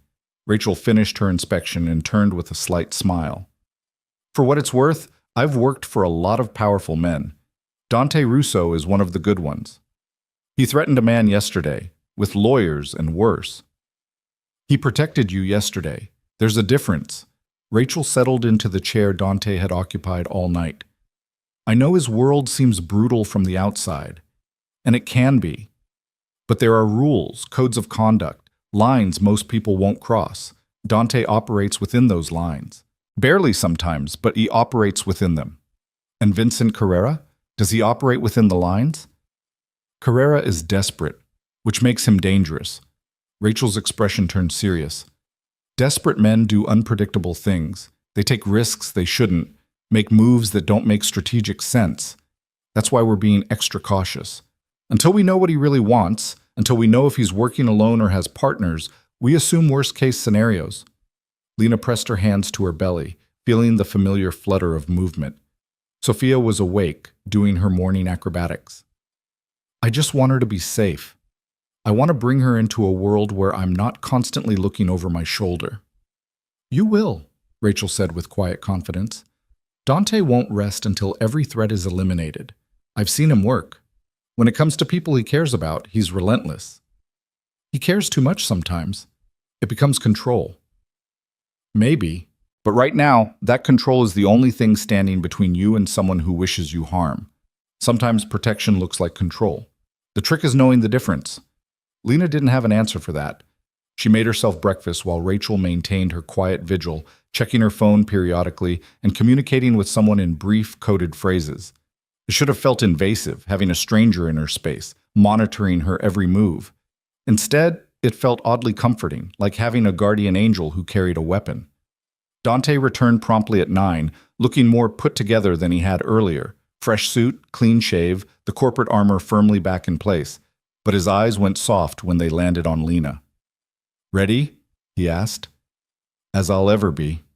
The drive to the clinic was quiet, Dante's hand resting on the seat between them like an invitation she wasn't quite ready to accept. Rachel followed in a separate vehicle, maintaining distance, but staying visible in the mirrors. "Are you nervous?" Lena asked as they pulled into the parking garage. "About the appointment?" "Terrified," Dante admitted. "I've been reading about what these visits entail, but reading and experiencing are different things. What if I mess up? What if I say something wrong or ask a stupid question?" "There are no stupid questions when it comes to your child."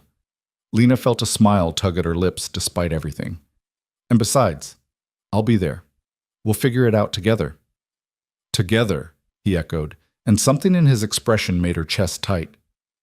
Dr. Chen greeted them with professional warmth, her eyes flickering with interest when Dante introduced himself as the baby's father. If she recognized his name or found it odd that he was suddenly present after months of Lena coming alone, she didn't comment. "Everything looks good," Dr. Chen said after the examination. "Baby's position is excellent. Heartbeat is strong and steady. You're measuring right on track for 33 weeks. "Can we hear the heartbeat?" Dante asked, his voice rougher than usual. "Of course." Dr. Chen positioned the Doppler, and suddenly the room filled with the rapid thump-thump-thump of Sophia's heart. Lena watched Dante's face transform. All the hard edges softened, replaced by wonder and something that looked suspiciously like tears. His hand found hers, gripping tight as he listened to their daughter's heartbeat for the first time. "That's her," he whispered. "That's really her." "That's really her," Lena confirmed, her own eyes damp. Dr. Chen smiled, clearly moved by the moment. "Would you like to see her? We can do a quick ultrasound if you'd like." "Please," Dante said immediately, "if it's not too much trouble." "No trouble at all." Moments later, they were both staring at the grainy image on the screen. Sophia in profile, her tiny features visible, one hand curled near her face. "She's beautiful," Dante breathed. "She looks like you." "She looks like a baby." But Lena was smiling, unable to look away from their daughter. "But yes, she's beautiful."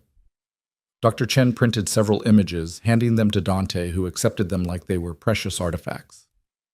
3 more weeks, give or take. Are you both prepared?"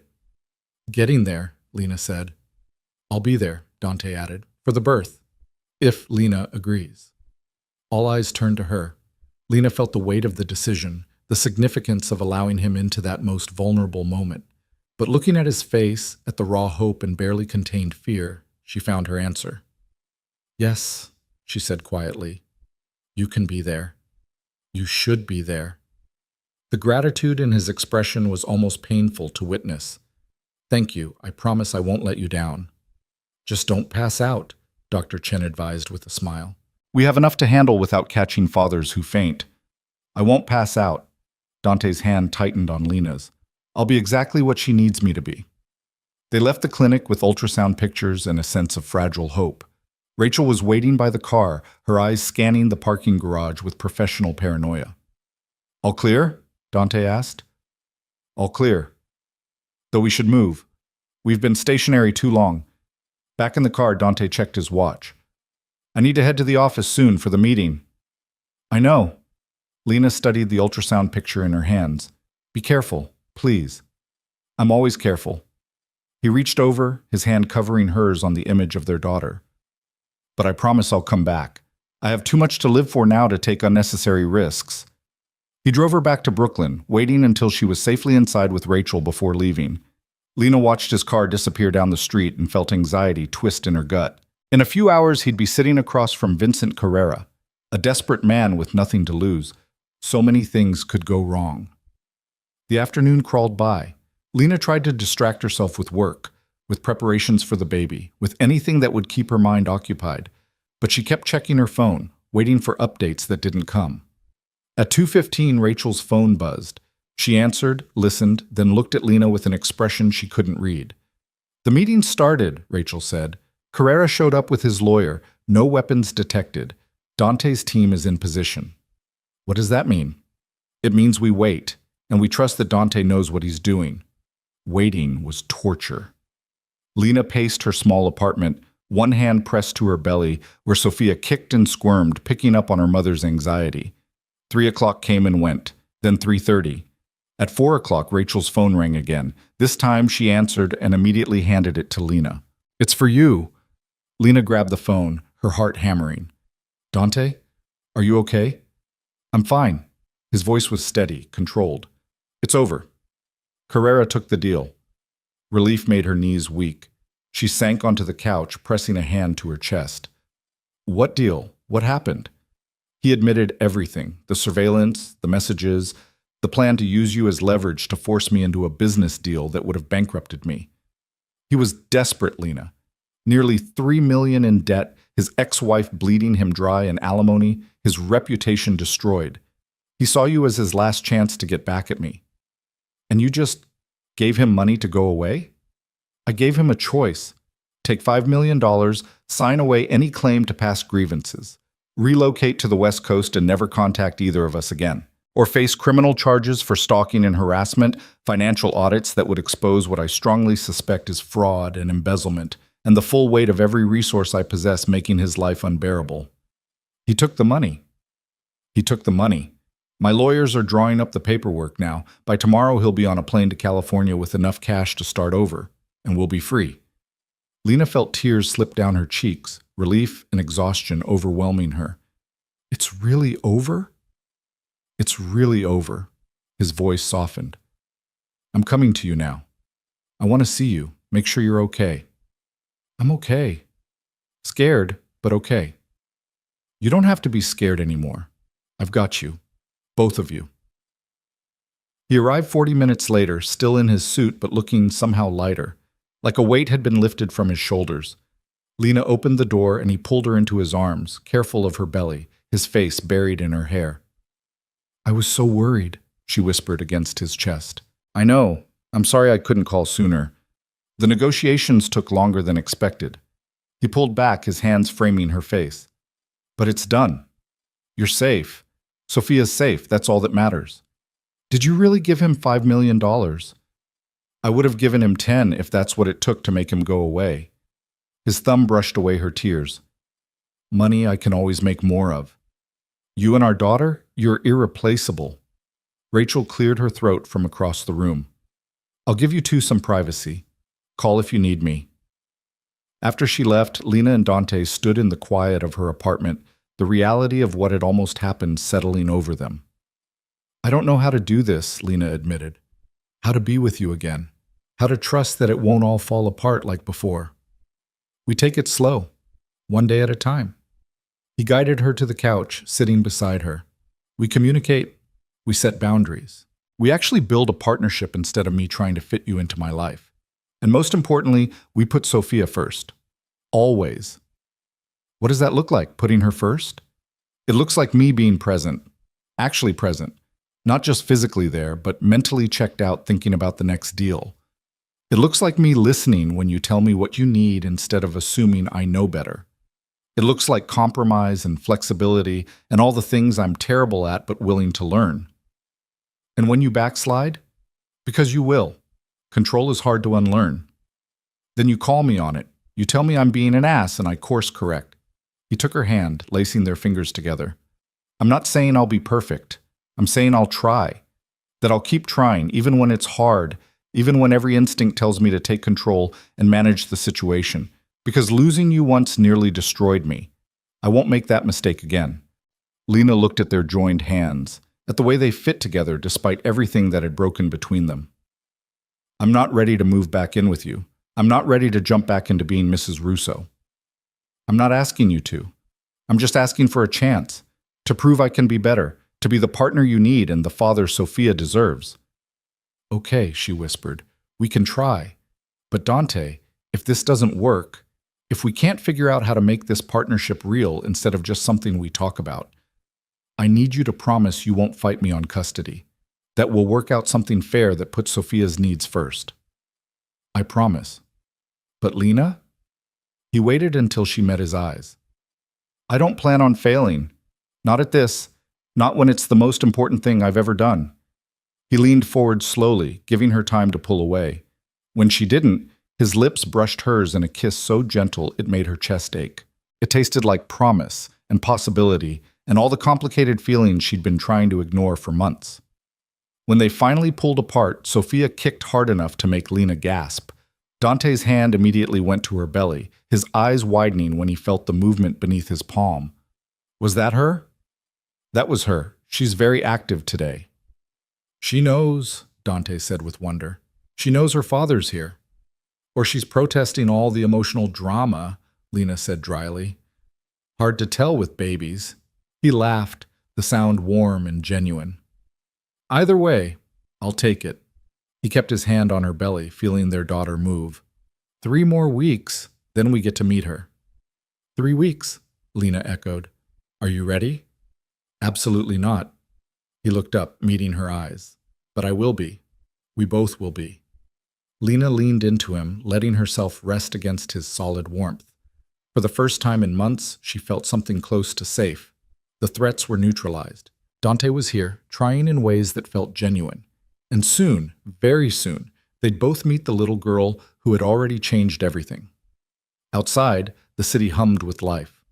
Rachel maintained her quiet vigil in the apartment below. And somewhere in California, Vincent Carrera was boarding a plane with $5 million and the knowledge that he'd gotten off easy. But inside this small Brooklyn apartment, 2 people who had loved and lost each other were finding their way back. Not to what they were, but to what they could become. For themselves, for each other, and for the daughter they both already loved more than life itself. Sophia kicked again, and Dante smiled. The kind of smile that transformed his entire face, that reminded Lena why she'd fallen for him in the first place. Maybe, just maybe, they could make this work after all. The 3 weeks that followed the confrontation with Carrera felt like existing in a strange bubble outside normal time.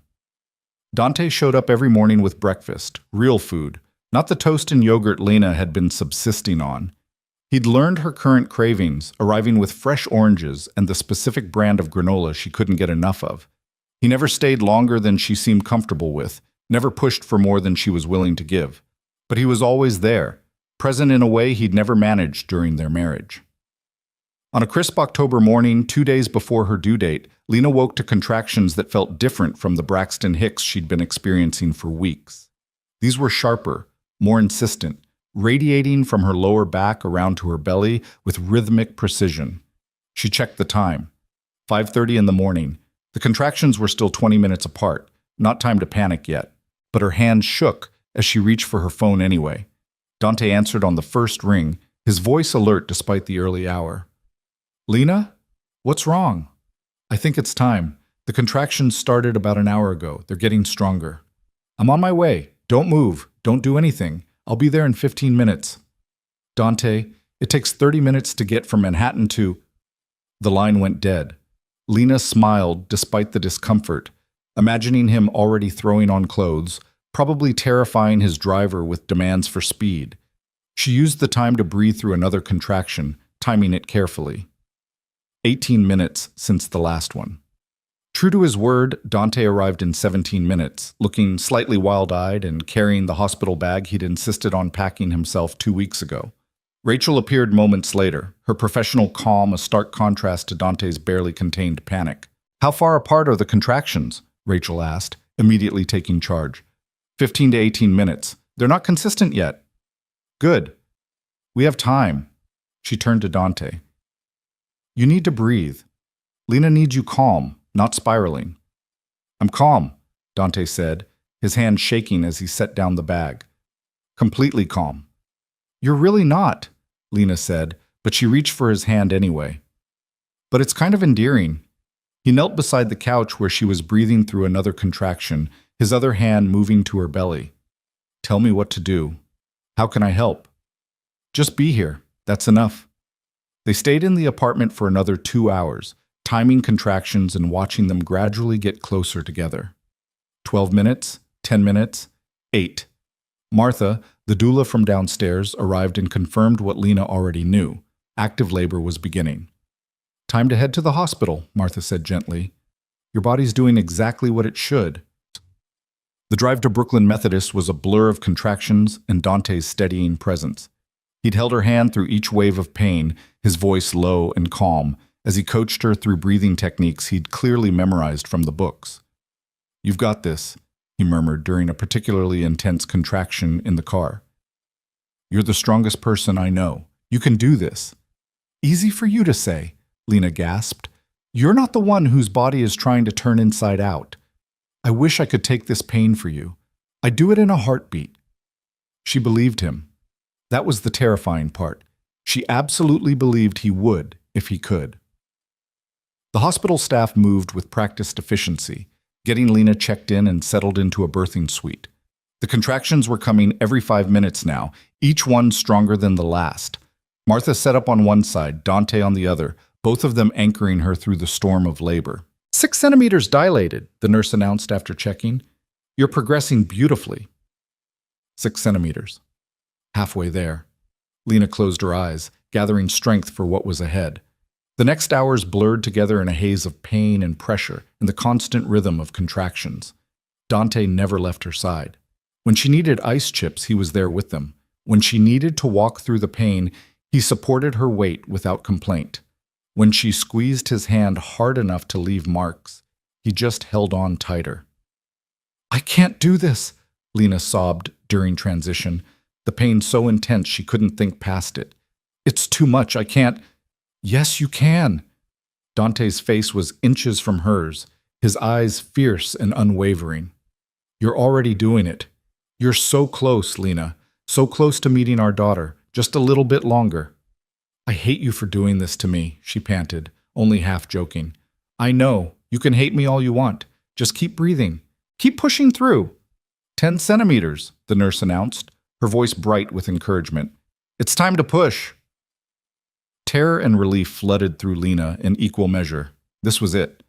After 9 months, after all the fear and uncertainty and complicated feelings, she was about to meet her daughter. I'm scared, she whispered to Dante during the brief pause before the next contraction. I know, me too. He pressed his forehead to hers. But we're doing this together. You, me, and Sophia. We're already a family. We've got this. The next contraction hit and Lena bore down, pushing with everything she had. Dr. Chen coached her through it, Martha supported her back, and Dante held her hand like it was the only thing keeping him tethered to earth. Good, Lena. That's so good. I can see her head. Keep going, just like that. Push. Breathe. Push again. The pain was astronomical, all-consuming, and then suddenly, one more push, Lena. Give me one more big push.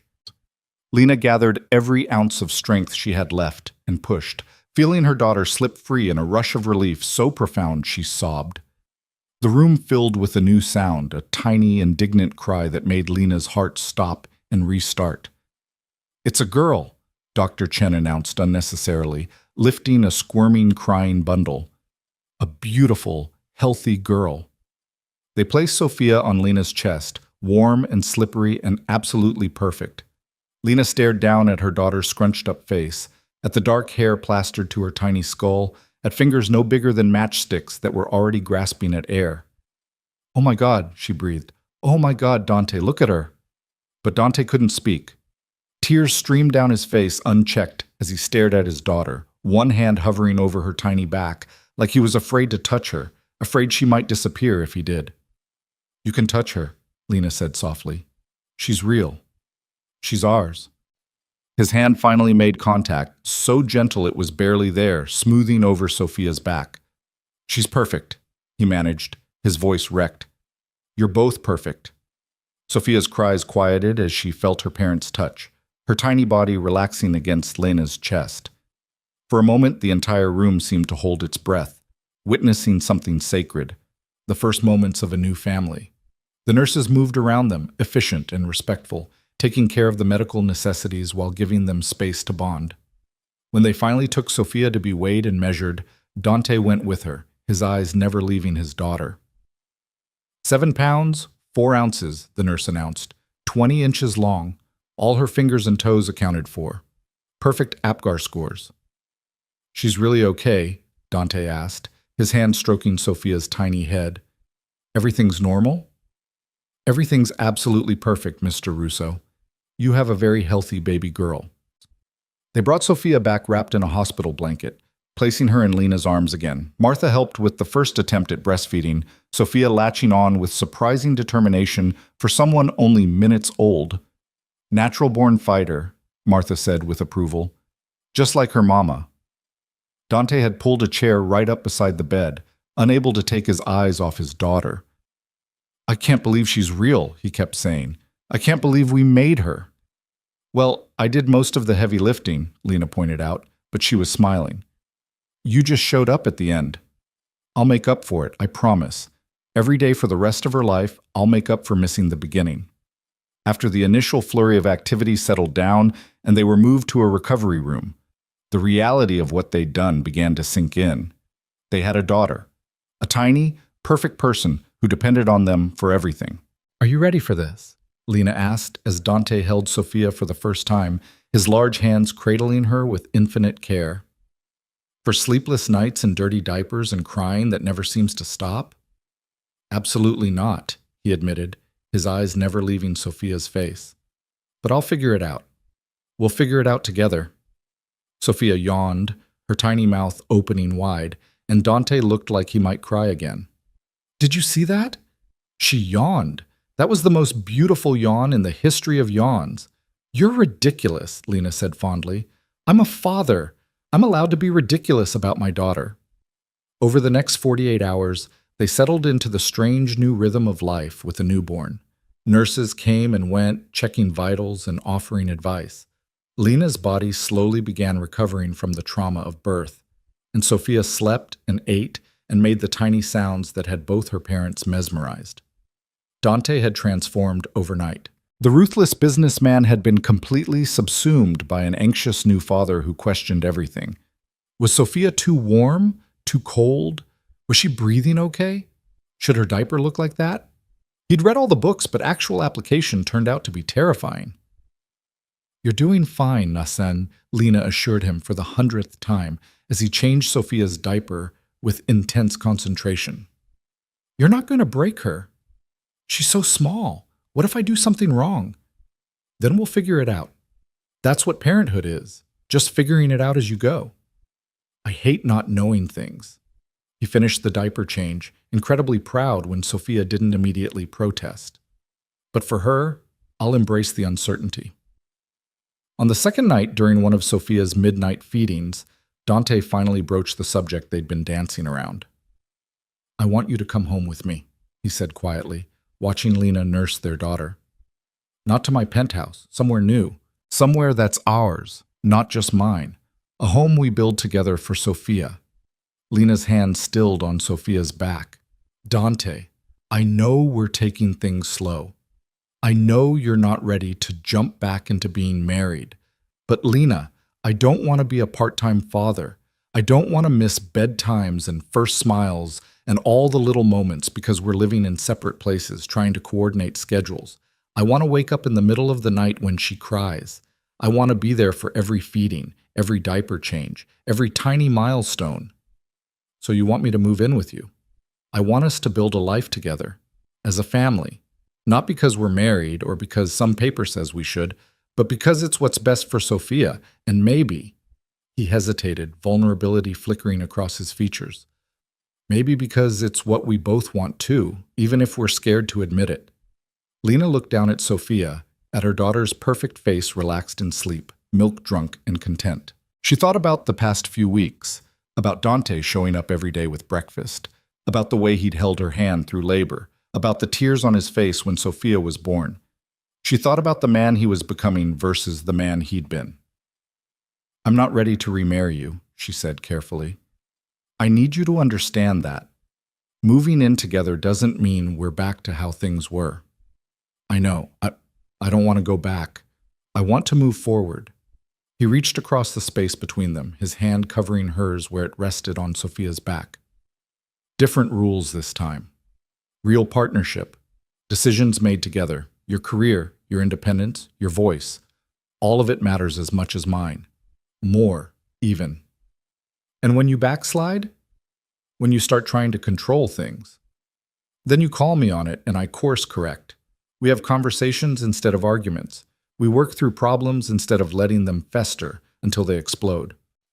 His eyes were earnest, desperate for her to believe him.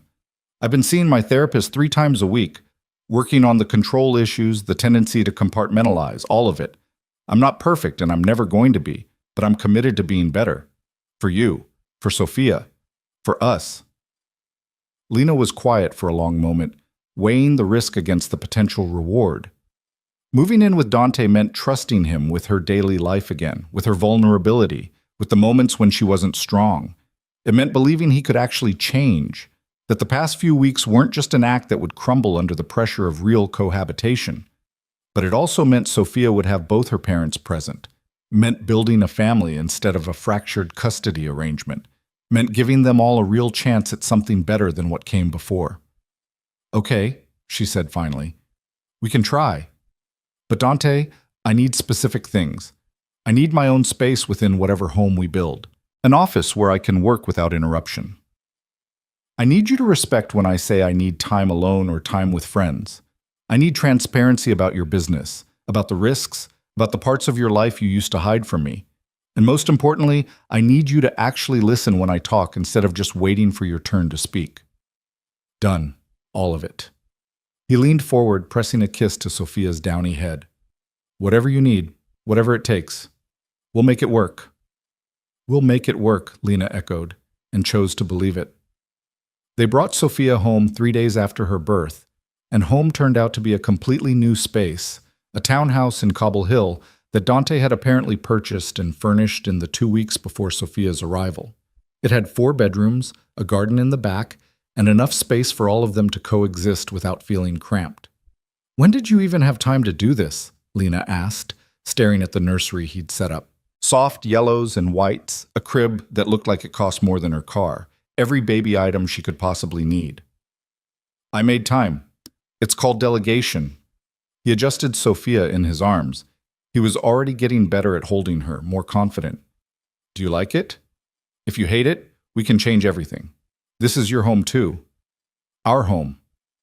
It's beautiful." And it was.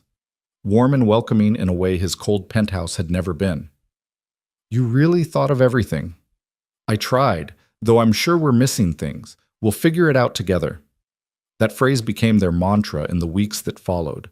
"We'll figure it out together" covered everything from how to soothe Sophia's colicky crying at 3 in the morning to negotiating who would handle which aspects of childcare.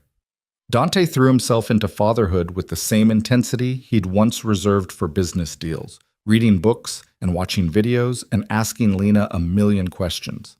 "Am I doing this right?" he'd ask while burping Sophia. "There's no right way. Just what works for her." "But the book said..." "The book doesn't know our daughter. We do." It was a revelation to him, the idea that he couldn't control or perfect his way through parenthood, that being a good father meant being present and flexible and willing to adapt. Lena watched him struggle with it, watched him fight his instincts to manage and direct, and saw him choose differently, choose to follow Sophia's cues instead of some predetermined plan. 2 months after Sophia's birth, on a quiet Sunday morning while their daughter napped, Dante found Lena in the kitchen making coffee. "I have something for you," he said, pulling a small box from his pocket. Lena's heart jumped. "Dante, if that's a ring..." "It's not a ring. Just open it." Inside was a key, simple, unadorned, attached to a keychain that read "Home." It's the key to this house, Dante explained. But more than that, it's a promise. This is your home, Lena. Not because I own it or because we're together, but because you belong here. You and Sophia. No matter what happens between us, no matter if we make this work romantically or not, this place is yours. Your sanctuary, your safe space. I had the deed put in both our names, equal ownership, equal say, in everything. Lena stared at the key, feeling tears prick her eyes. It was such a small gesture and such an enormous one at the same time. A tangible symbol of partnership, of trust, of him actually putting his money where his mouth was about shared control. Thank you, she whispered. This means more than you know. I'm just getting started. He moved closer, his hand coming up to cup her face. I'm going to spend every day for the rest of my life proving to you that I've changed, that I can be the partner you deserve and the father Sophia needs. And maybe, someday, you'll be ready to try again, really try. But until then, I'm just grateful to be here, to be part of this. Lena leaned into his touch, feeling the warmth of his palm against her cheek. They hadn't been intimate since before Sophia's birth, hadn't crossed that line back into romance. But the connection between them had been growing anyway, built on shared 3 a.m. feedings and quiet conversations while Sophia slept, on watching each other become parents and finding beauty in the exhaustion. I'm not ready yet, she said honestly, to remarry you, to jump back into that level of commitment. I know, and I'm not pushing, he searched for the words. I'm just here, loving you, loving our daughter, building something real instead of something that looks good on paper. You're doing a good job. Better than I expected, honestly. High praise from someone who had every reason to doubt me. His smile was self-deprecating. But I'll take it, and I'll keep working to earn more of it.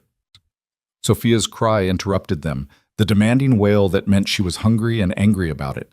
They both moved toward the stairs, years of partnership making them naturally coordinate their movements even after all the time apart. Dante reached the nursery first, scooping up their daughter with practiced ease. Hey, princess, I know, you're starving. Heaven forbid you wait 2 minutes for food. She gets her impatience from you, Lena said, settling into the nursing chair. She gets her determination from you.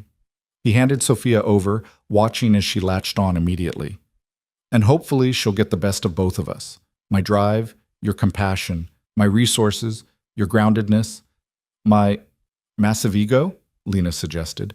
I was going to say strategic thinking, but sure, we can go with ego. He sat on the ottoman across from them, content to just watch his daughter eat.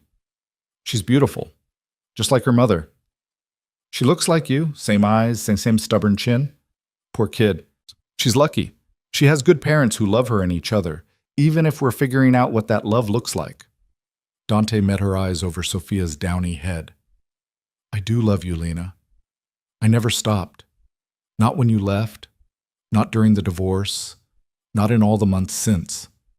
I just learned to love you differently, to love you enough to let you make your own choices, even when those choices didn't include me. I love you too, Lena admitted quietly. I tried not to, tried to convince myself I'd move past it, but seeing you with her, seeing how hard you're working to be different, I love you. Maybe more than I did before, because now I see all of you, not just the polished version you presented. Even the parts that aren't pretty? Especially those parts. They make you human instead of intimidating. Sophia finished eating and promptly fell asleep, milk-drunk and content. Lena burped her gently, then handed her to Dante, who took her with reverent care. I'm going to put her down, he said. Then maybe we can talk, really talk about what comes next for us? I'd like that. Lena waited in the kitchen, making tea for both of them, while he settled Sophia in her crib. When he returned, he looked nervous in a way she rarely saw. Dante Russo, afraid of a conversation. I want to remarry you, he said without preamble. Not right now, not tomorrow, but eventually, when you're ready, when you trust that I've really changed, and this isn't just an act I'm putting on. Dante, let me finish. He took a breath, steadying himself. I know I don't deserve a second chance. I know I failed you in fundamental ways during our first marriage. But Lena, these past few months have shown me what we could be, What we could build together if we both commit to doing it differently, to actually being partners instead of me being the decision maker and you being the person who lives with my decisions. What would be different? Lena asked. Lena, specifically, not just promises, but actual concrete changes. Therapy, together and individually. Building a life that includes both our careers and priorities, not just mine. Sharing the emotional labor of running a household and raising Sophia instead of assuming you'll handle all of it. Actually communicating instead of shutting down when things get hard. And most importantly, respecting your autonomy, your right to make choices about your own life, your own body, your own career, all of it. He pulled out a folder, sliding it across the table to her. I had my lawyers draw this up. A post-nuptial agreement in case you ever decide to marry me again. It protects your assets, guarantees your financial independence, and ensures you have equal say in all major decisions, including where we live, how we raise Sophia, all of it. I'm not looking for a wife who'll just go along with what I want. I'm looking for a partner who'll challenge me, call me out when I'm being an ass, and build a life with me based on mutual respect. Lena opened the folder, scanning the legal language. It was exactly what he'd described. Protection for her, guarantees of partnership, none of the traditional prenuptial clauses about her getting nothing if the marriage dissolved. This is significant, she said quietly. It's necessary. If we're going to do this again, we do it right. With clear expectations and legal protections and actual equality baked into the foundation. Lena set down the papers, studying the man across from her. The father who got up every night without complaint when Sophia cried. The partner who asked her opinion on everything from dinner plans to business decisions. The man who was fighting his own nature to become someone better. Ask me again in a year, she said finally. Let's see if you can maintain this for a full year. If we can actually build a partnership that works. If you can prove this isn't just new parent excitement, but genuine change. And if we make it to Sophia's first birthday with this still working, still feeling like a real partnership, then we'll talk about remarriage. Relief flooded Dante's features. A year. I can do a year. I can do forever if that's what it takes. 1 year, Lena repeated firmly. Let's not get ahead of ourselves. But as Dante reached across the table to take her hand as they sat in the home they were building together with their daughter sleeping upstairs, Lena felt something she hadn't felt in a long time. Hope. The year that followed was hard work, the kind of work that required constant communication and compromise and choosing each other every single day. There were fights when Dante's control issues resurfaced and Lena had to remind him of their agreement. There were tears when exhaustion and hormones and the stress of new parenthood made everything feel impossible. There were moments when both of them wondered if they were fooling themselves, if this attempt at partnership was doomed to fail like their marriage had. But there were also moments of profound beauty. Sophia's first smile, directed at Dante, who'd been making ridiculous faces for 20 minutes to earn it. Her first laugh, surprised out of her when Lena accidentally dropped a spoon. The day she rolled over, the day she sat up, the day she took her first wobbly steps straight into her father's arms. They watched her grow together, marveling at each milestone. Dante proved he could maintain his commitment to change, to partnership, to actually showing up as an equal parent instead of a distant provider. Lena proved she could trust again, slowly lowering the walls she'd built and letting him back into her heart. On Sophia's first birthday, surrounded by friends and family in the garden behind their townhouse, Dante pulled Lena aside. "It's been a year," he said simply. "It has." Lena watched their daughter destroy a smash cake with enthusiastic hands, frosting everywhere. "You did it! You kept your promises." "We did it, together." He pulled out a small box, and this time Lena's heart jumped for a different reason. "I'm not asking you to answer now. I'm just asking you to think about it, to consider if maybe we're ready to make this official again, different than before, better than before." Inside the box was a ring, simple, elegant, nothing like the massive diamond he'd given her the first time. This one was understated, beautiful, a single sapphire, the color of Sophia's eyes. "I remember," Lena whispered. "I told you once I liked sapphires better than diamonds." "You did. 3 years ago, walking past a jewelry store window. You said diamonds were too flashy, that sapphires had depth." His thumb brushed across her knuckles. I remember everything about you, Lena. Every conversation, every preference, every moment. And I want to spend the rest of my life creating new memories, new moments. A new marriage built on who we are now instead of who we were. Lena looked at the ring, at Dante's hopeful face, at their daughter laughing in the grass covered in frosting. She thought about the year they'd built together, about the partnership they'd created through hard work and honest communication and choosing each other every single day. Yes, she said, surprising herself with the certainty in her voice. Yes, I'll marry you again, but Dante, we're doing this differently. Small ceremony, people who actually matter. No massive society wedding, no performance, just us and the people we love, and a commitment we both actually understand this time. Whatever you want. He slid the ring onto her finger, then pulled her close, his forehead resting against hers. Thank you for giving me another chance, for believing I could change, for building this with me. Thank you for actually doing the work, for proving you meant it. They sealed it with a kiss, soft and full of promise, while their daughter squealed in delight at her birthday cake and their friends cheered in the background. 6 weeks later, they remarried in the same garden with only 20 people present.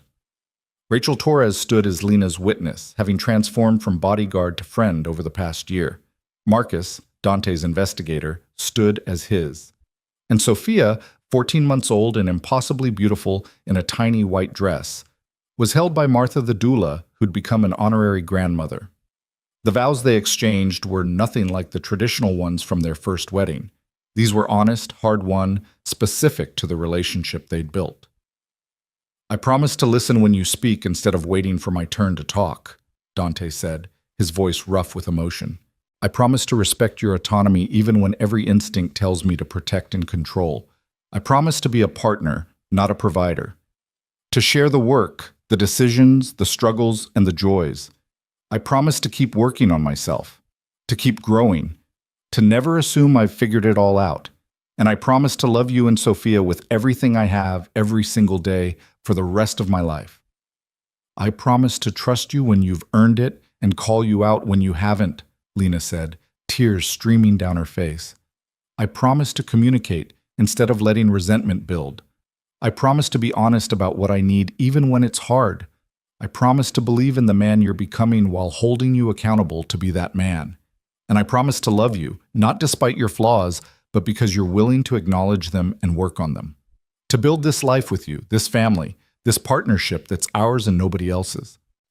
When they kissed, Sophia clapped, making everyone laugh through their tears. The reception was simple: good food, better wine, and the people who'd supported them through the hardest year of their lives.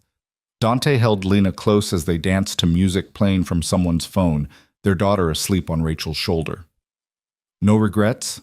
He murmured against her hair. Not a single one. She pulled back to look at him, this complicated man she'd loved and left and learned to love again. We're going to make this work, Dante. Really work. Because we both want it enough to fight for it. Every single day, he agreed. I'll fight for this every single day. And he did. They both did. The years that followed weren't perfect. No relationship ever is. There were still arguments and misunderstandings and moments of frustration, but there was also laughter and partnership and the kind of love that's built through shared experience rather than initial attraction.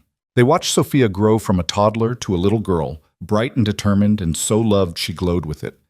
They navigated Dante's business challenges and Lena's career advancement, learning to support each other through stress instead of letting it divide them. They had another child 3 years later, a son they named Marco, after Dante's grandmother's maiden name, and found that the partnership they'd built was strong enough to withstand the chaos of 2 children. Dante continued therapy, continued working on his control issues, continued choosing partnership over dominance. Lena continued to believe in him, to call him out when needed, to build a life that was fully hers even within their marriage. They were both better people together than they'd been apart, and they both knew how rare that was. On their 5th wedding anniversary, the second one, the one that counted, Dante woke Lena before dawn. Come with me, he said, already dressed. I have something to show you. They drove to the Prospect Park boathouse, the same place where Lena had agreed to try again all those years ago. The sun was just beginning to rise, painting the water in shades of gold and pink. "I come here sometimes," Dante admitted as they walked to the same bench they'd sat on that pivotal day. "When work gets overwhelming or I feel myself slipping into old patterns, I come here and remember what we almost lost, what we built instead." That's incredibly sentimental for someone who used to think emotions were inefficient. "You've changed me."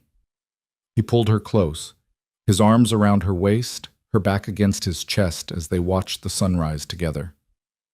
"Made me better. Made me believe I could be better." "We changed each other," Lena corrected, leaning into his warmth. "That's what partnerships do." Behind them, the city was waking up. Their children were safe at home with Rachel, who'd become part of their family in all the ways that mattered. Their life was full and complicated and beautiful in its imperfection. "I love you," Dante said quietly. "More now than I did when we first married. More than I did when we remarried. Love that grows and deepens and gets richer with time." "I love you too." Lena turned in his arms, looking up at the man who'd fought so hard to become who she needed. "Thank you for not giving up, for doing the work, for proving that people really can change if they want it badly enough. Thank you for giving me the chance, for believing in me when I didn't believe in myself." They kissed as the sun rose fully over the water, two people who'd loved and lost and found their way back to something better than what came before. Their story hadn't been easy or straightforward or anything close to perfect, but it was theirs, built through hard work and honest communication and the daily choice to keep choosing each other. And that made it perfect enough. Sophia and Marco would grow up knowing that love was complicated, that relationships required work, that their parents weren't perfect, but they were committed. They'd grow up in a home where partnership was modeled daily, where mistakes were acknowledged and growth was celebrated, where both parents were present and engaged and genuinely in love. And someday, when Sophia was old enough to understand, Lena would tell her the whole story, how she'd run from her father's world, how she'd tried to keep her pregnancy a secret, how a chance encounter at a clinic had changed everything. She'd tell her about the threats and the fear and the hard work of rebuilding trust. But mostly, she'd tell her about the love, the kind that survives divorce and rebuilds stronger, the kind that chooses partnership over control, communication over assumptions, growth over stagnation, the kind that's tested by fire and comes out refined. Because that's the kind of love worth fighting for, worth building a life around, worth passing down to the next generation. And as Dante held Lena in the morning light, both of them exactly where they belonged, that's exactly what they had. A love worth everything.